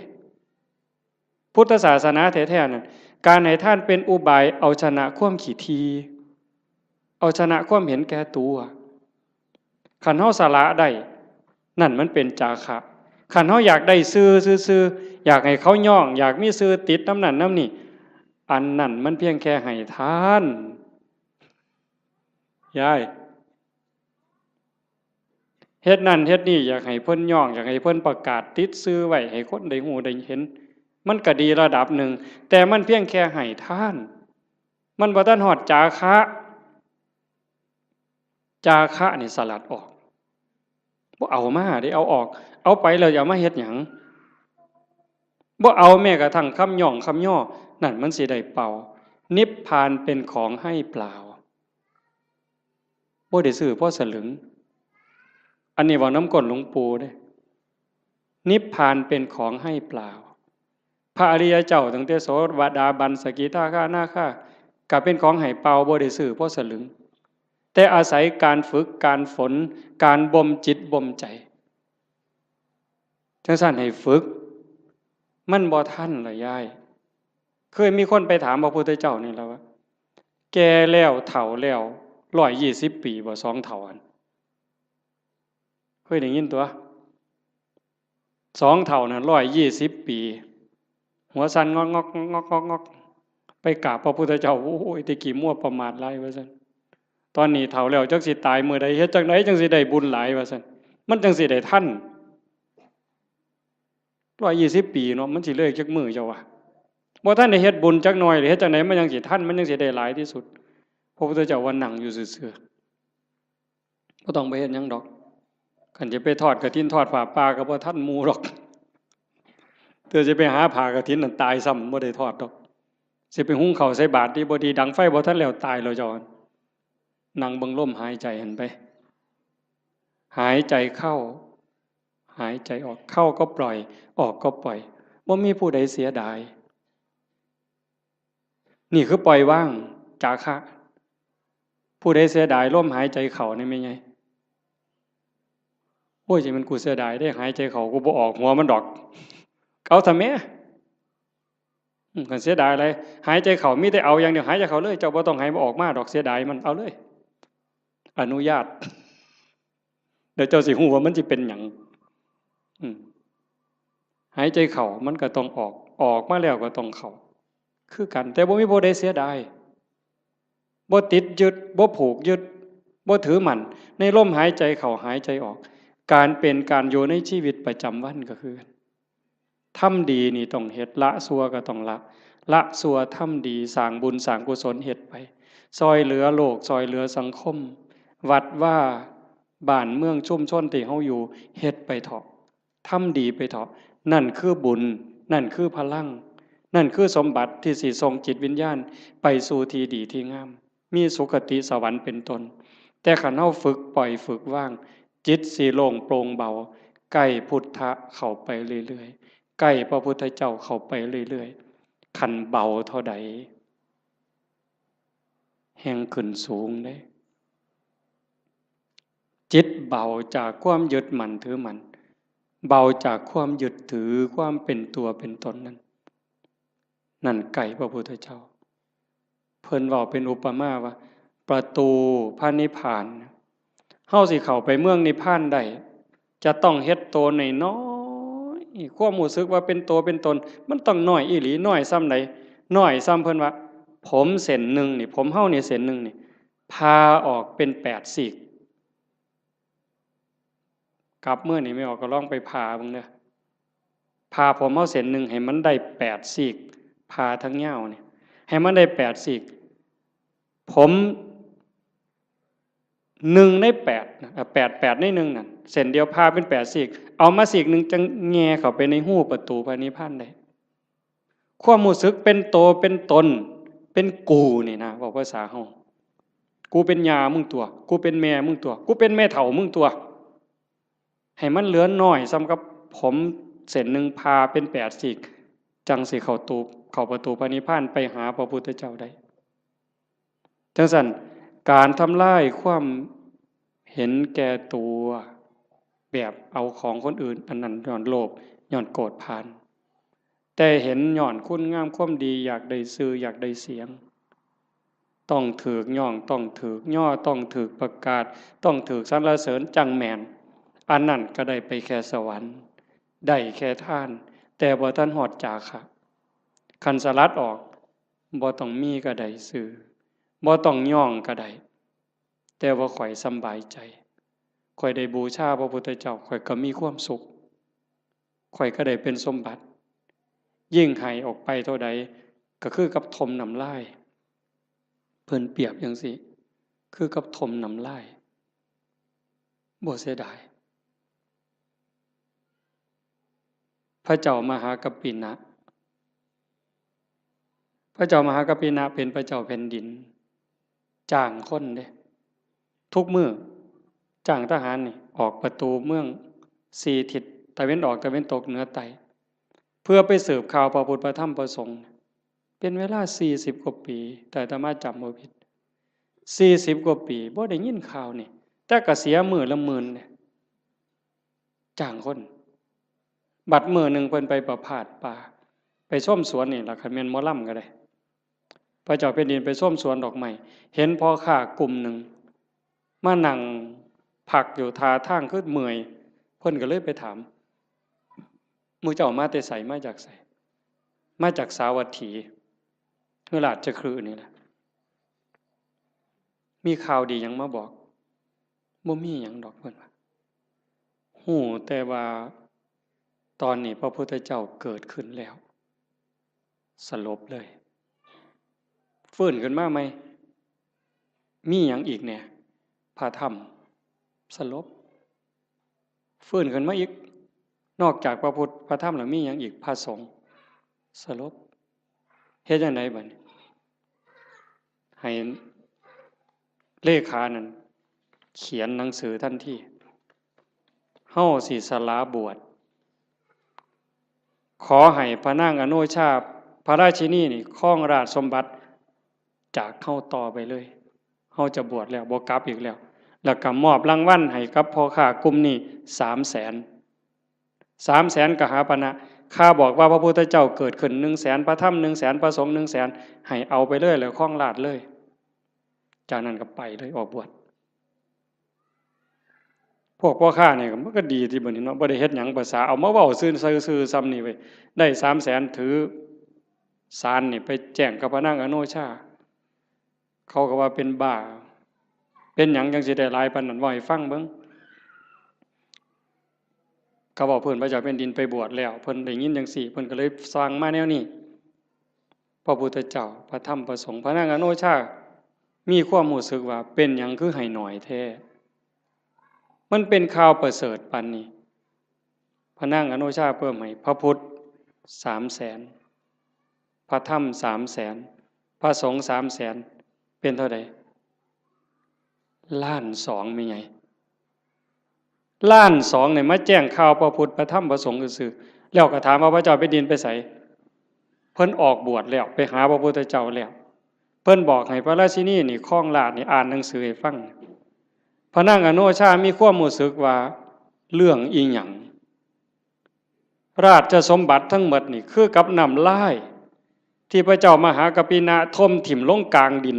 เรื่องหยังเขาจะไปดูดเอาน้ำลายมากินใครแม่นเฮาเนี่ยมันบ่เป็นแนวนั้นเด้ถ้าบุญบ่พอนั่นคือบุญเปิ้นพร้อมบุญพ่อแล้วเข้าใจในเงื่อนไขของชีวิตเข้าใจเงื่อนไขของวัฏสงสารแล้วความจริงของโลกของธรรมแล้วพระนางอโนมามีความรู้สึกว่าราชสมบัติอำนาจทั้งหมดคือกับน้ำลายที่พระเจ้ากับพระเจ้ามหากปินะทมถิ่มแล้วเรื่องหยังเฮาสิไปดูดมากืนกินเฮาก็สิบวชคือกันออกบวชคือกันตอนเพิ่นไปเฝ้าพระพุทธเจ้าเพิ่นบอกอัศจรรย์อัศจรรย์ไปพ่อแม่น้ำพระเจ้าแผ่นดินไปก่อนไปพ่อแม่น้ำบ่มีแพบ่มีเหือเฮ็ดจังได๋อ้างคุณพระพุทธเจ้า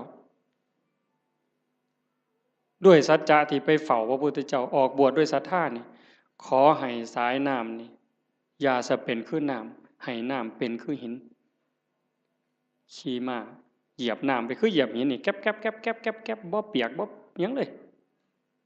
สายที่สองคือกันสายที่สามคือกันสายผ่านแม่น้ำสามสายไปได้มาพันคนมาพันตัวคนพันคนพระนางอนุมาตามไปพวกผู้ชายไปก่อนได้ฟังธรรมก่อนบรรลุธรรมก่อนพระเจ้ามหากปินะพร้อมทั้งบริวารทหารนั่น1,000บรรลุธรรมพวกพระราชินีตามไปสาราราชสมบัติตามไปคือกันไปเจอน้ำกับคนฉลาดพระเจ้าแผ่นดินเพิ่นไปได้แนวใดบ่มีเรือบ่มีแพเพิ่นต้องอาศัยสัจจกิริยาจังซี่ตั้งใจตามไปได้คือกันสายที่สองก็ขามได้สายที่สามก็ขามได้พอไปฮอดพระพุทธเจ้าถามหาพวกพระเจ้าแผ่นดินนี่เห็นมาบ่พระพุทธเจ้าเพิ่นฮู้ว่าพระราชินีนี่มีศรัทธาบวชจริงแต่เมียทหารที่ตามมาอีก1,000 คนน่ะมันบ่ได้ศรัทธามาบวชเด้นำมาเอาผัวซื่อๆได้ซุ่มนั้นสินำมาเอาผัวหลบไปแต่พระราชินีนี่ตั้งใจบวชจริงพระพุทธเจ้าเพิ่นเลยว่าให้เห็นตอนนี้บ่ได้เพิ่นเลยบอกว่านั่งลงก่อนฟังธรรมก่อนหลังจากฟังธรรมแล้วหมู่เจ้าก็จะเห็นสามีเองดอกให้ใจเย็นๆพระพุทธเจ้าแสดงธรรมจบปั๊บเข้าใจบรรลุธรรมเป็นโสดาบันพวกผู้ชายได้ฟังรอบสองเป็นพระอรหันต์หมดความอยากได้ผัวลบไปมันหมดแล้วบวชเป็นภิกษุณีนำกันต่อพุ่นเด้จังสั่นเฮาสิเฮ็ดหยังทำหยังก็คือกันเด้อโยมเด้อลองทดสอบเบิ่งจากการท่าน5 บาท10 บาท100 บาทแสนบาทล้านบาทท่านแล้วเพิ่นย่องประกาศซื้อเขียนป้ายติดให้เฮาก็ได้มาแล้วหลายเทื่อหลายรอบบัดนี้ลองเบิ่งว่าเฮาลองบริจาคน้อยก็ซังหลายก็ซังบ่ต้องเขียนชื่อก็ได้คันไว้ใจกันบ่ต้องเขียนก็ได้แล้วเบิ่งความรู้สึกมันสิเป็นอีกแนวหนึ่งมันสิเป็นอีกแบบหนึ่งรสชาติมันต่างกันลองเบิ่งแล้วบ่ลองบ่ฮู้บ่ให้ฟังก็เพราะปานนั้นมันต้องเฮ็ดด้วยตนเองมื้อนี้เว้ามาโดนพอสมควรบ่ได้เว้า7-8 มื้อมันเลยสิเว้าหลายจักหน่อยแต่ว่าเสียงมันบ่คืน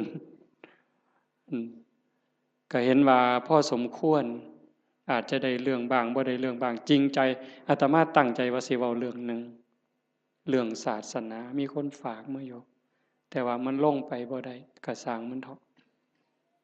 ก็ขอฝากเพียงแค่ว่าให้ญาติโยมนี่รับผิดชอบเจ้าของบ่มีผู้ใดซอยผู้ใดได้บัดฮอดบัดสุดท้ายเด้โยมบัดเฮานอนอยู่เทิงเตียงนอนติดสาดติดเสือจังสิเข้าใจตนแลเป็นที่พึ่งของตน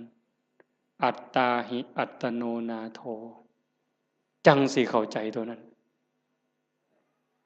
คันบ่จังสันบ่ท่านเข้าใจโยมแต่ว่าเฮายังโชคดีจักหน่อยว่าเฮาได้เข้าวัดได้ฟังธรรมได้ปฏิบัติธรรมฝึกตายดูบ่แม่นเว้าเล่นเด้ยามมื้อแลงไหว้พระนั่งสมาธิแล้ว บัดนอนลงนี่ลองบอกว่านอนลงเธอนี้สิบ่ได้ลุกอีกแล้วเด้อตายแล้วล่ะบัดนี้บอกเจ้าของจังซี่แล้วก็ทำใจหามันแม่นอีหลีเลยนี่จังได๋สิเฮ็ดแนวใดเครียดให้ไผสั่งให้ไผอาฆาตไผติดหนี้ผู้ใดว่างละออกขันใจเฮายังวุ่นวายมันไปอบายเด้สอนเจ้าของจังซี่เฮ็ดจังไดใจสิสงบขันใจสงบก็ไปสู่สุคติจังสันนอนลงกับเบิ่งอาจจะเบิ่งล่างเจ้าของนอนไล่ตั้งแต่ฝ่าเท้าฮอดปลายผมตั้งแต่ฝ่าเท้าฮอดปลายผมปลายผมฮอดฝ่าเท้าบาปก็เฮ็ดบุญก็เฮ็ดดีก็เฮ็ดหลายบุญก็เฮ็ดหลายชั่วก็มีสุดท้ายก็ซ้ำนี้ตายแล้วเอาหยังบัดบ่มีแนวเอาร่างกายก็เอาบ่ได้มีอย่างเดียวที่สิปลอดภัยที่สุดคือเฮ็ดใจให้สงบหลังจากเบิ่งร่างกายจากฝ่าเท้าฮอดปลายผมมืออยู่จังใดแขนอยู่จังใดขาอยู่จังใด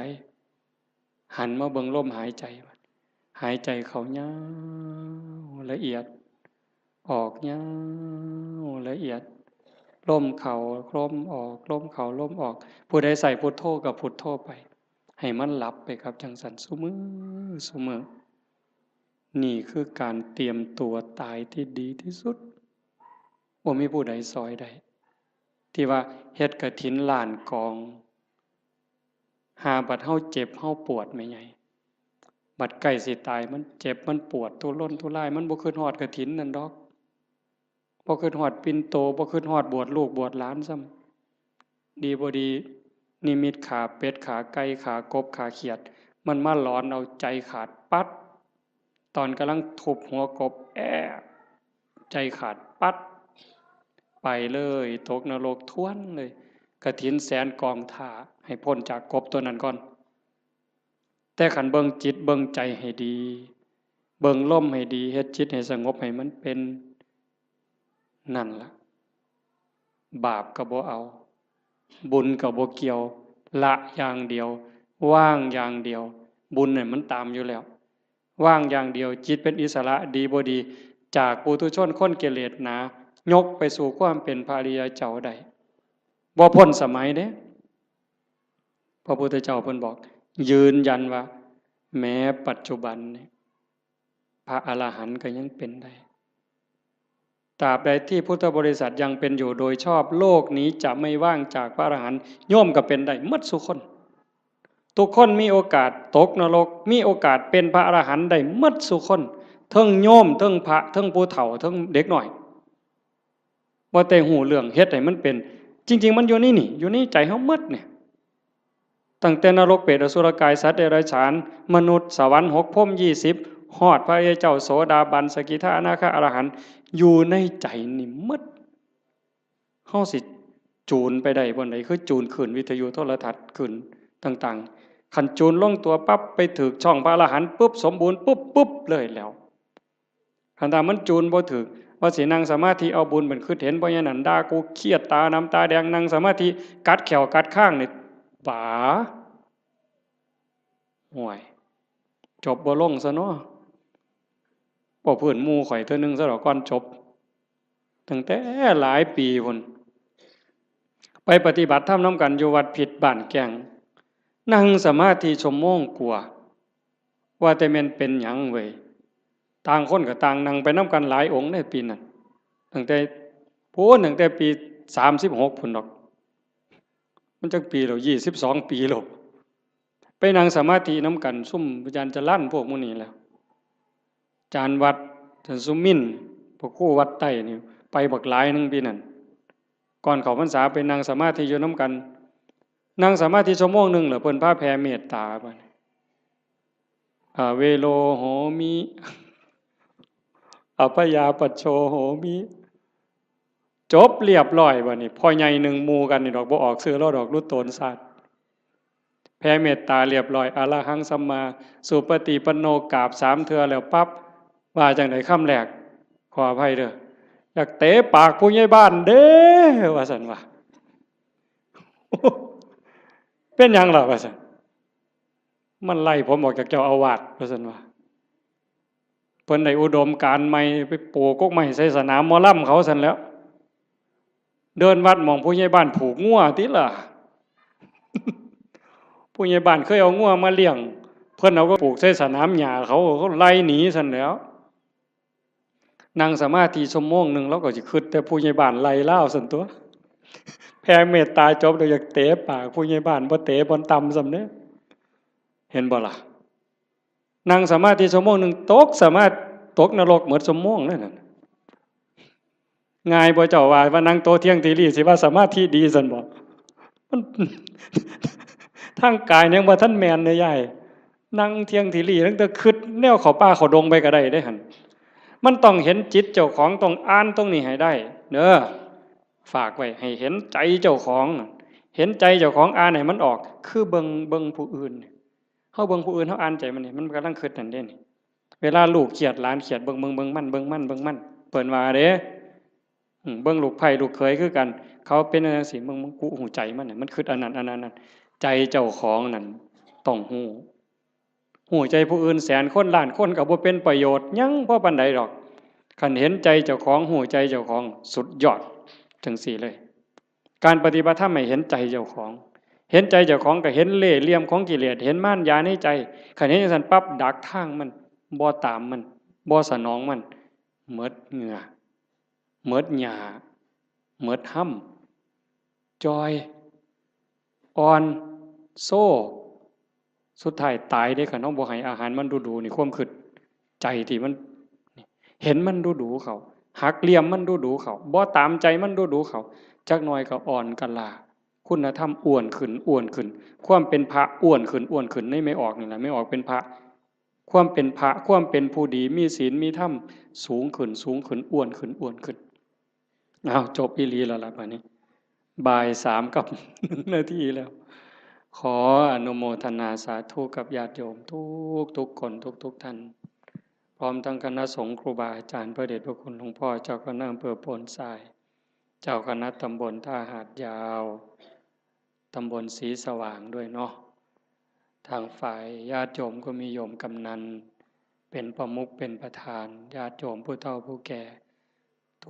ทุกท่านที่มาร่วมฟังธรรมในวันนี้ก็ขอรัตนาอ้างอิงอำนาจแห่งคุณพระศรีรัตนตรัยคุณของพระพุทธเจ้าพระธรรมพระสงฆ์และอำนาจแห่งบุญกุศลคุณงามความดีที่มีทั้งหมดทั้งมวลในสากลและจักรวาลจงหลอมรวมเป็นตบะเป็นเดชะเป็นพลวปัจจัยอำนวยหนุนส่งให้ท่านทั้งหลายจงเป็นผู้แกล้วกล้าอาจหาญร่าเริงในการสร้างบุญสร้างกุศลสร้างคุณงามความดีให้ยิ่งขึ้นไป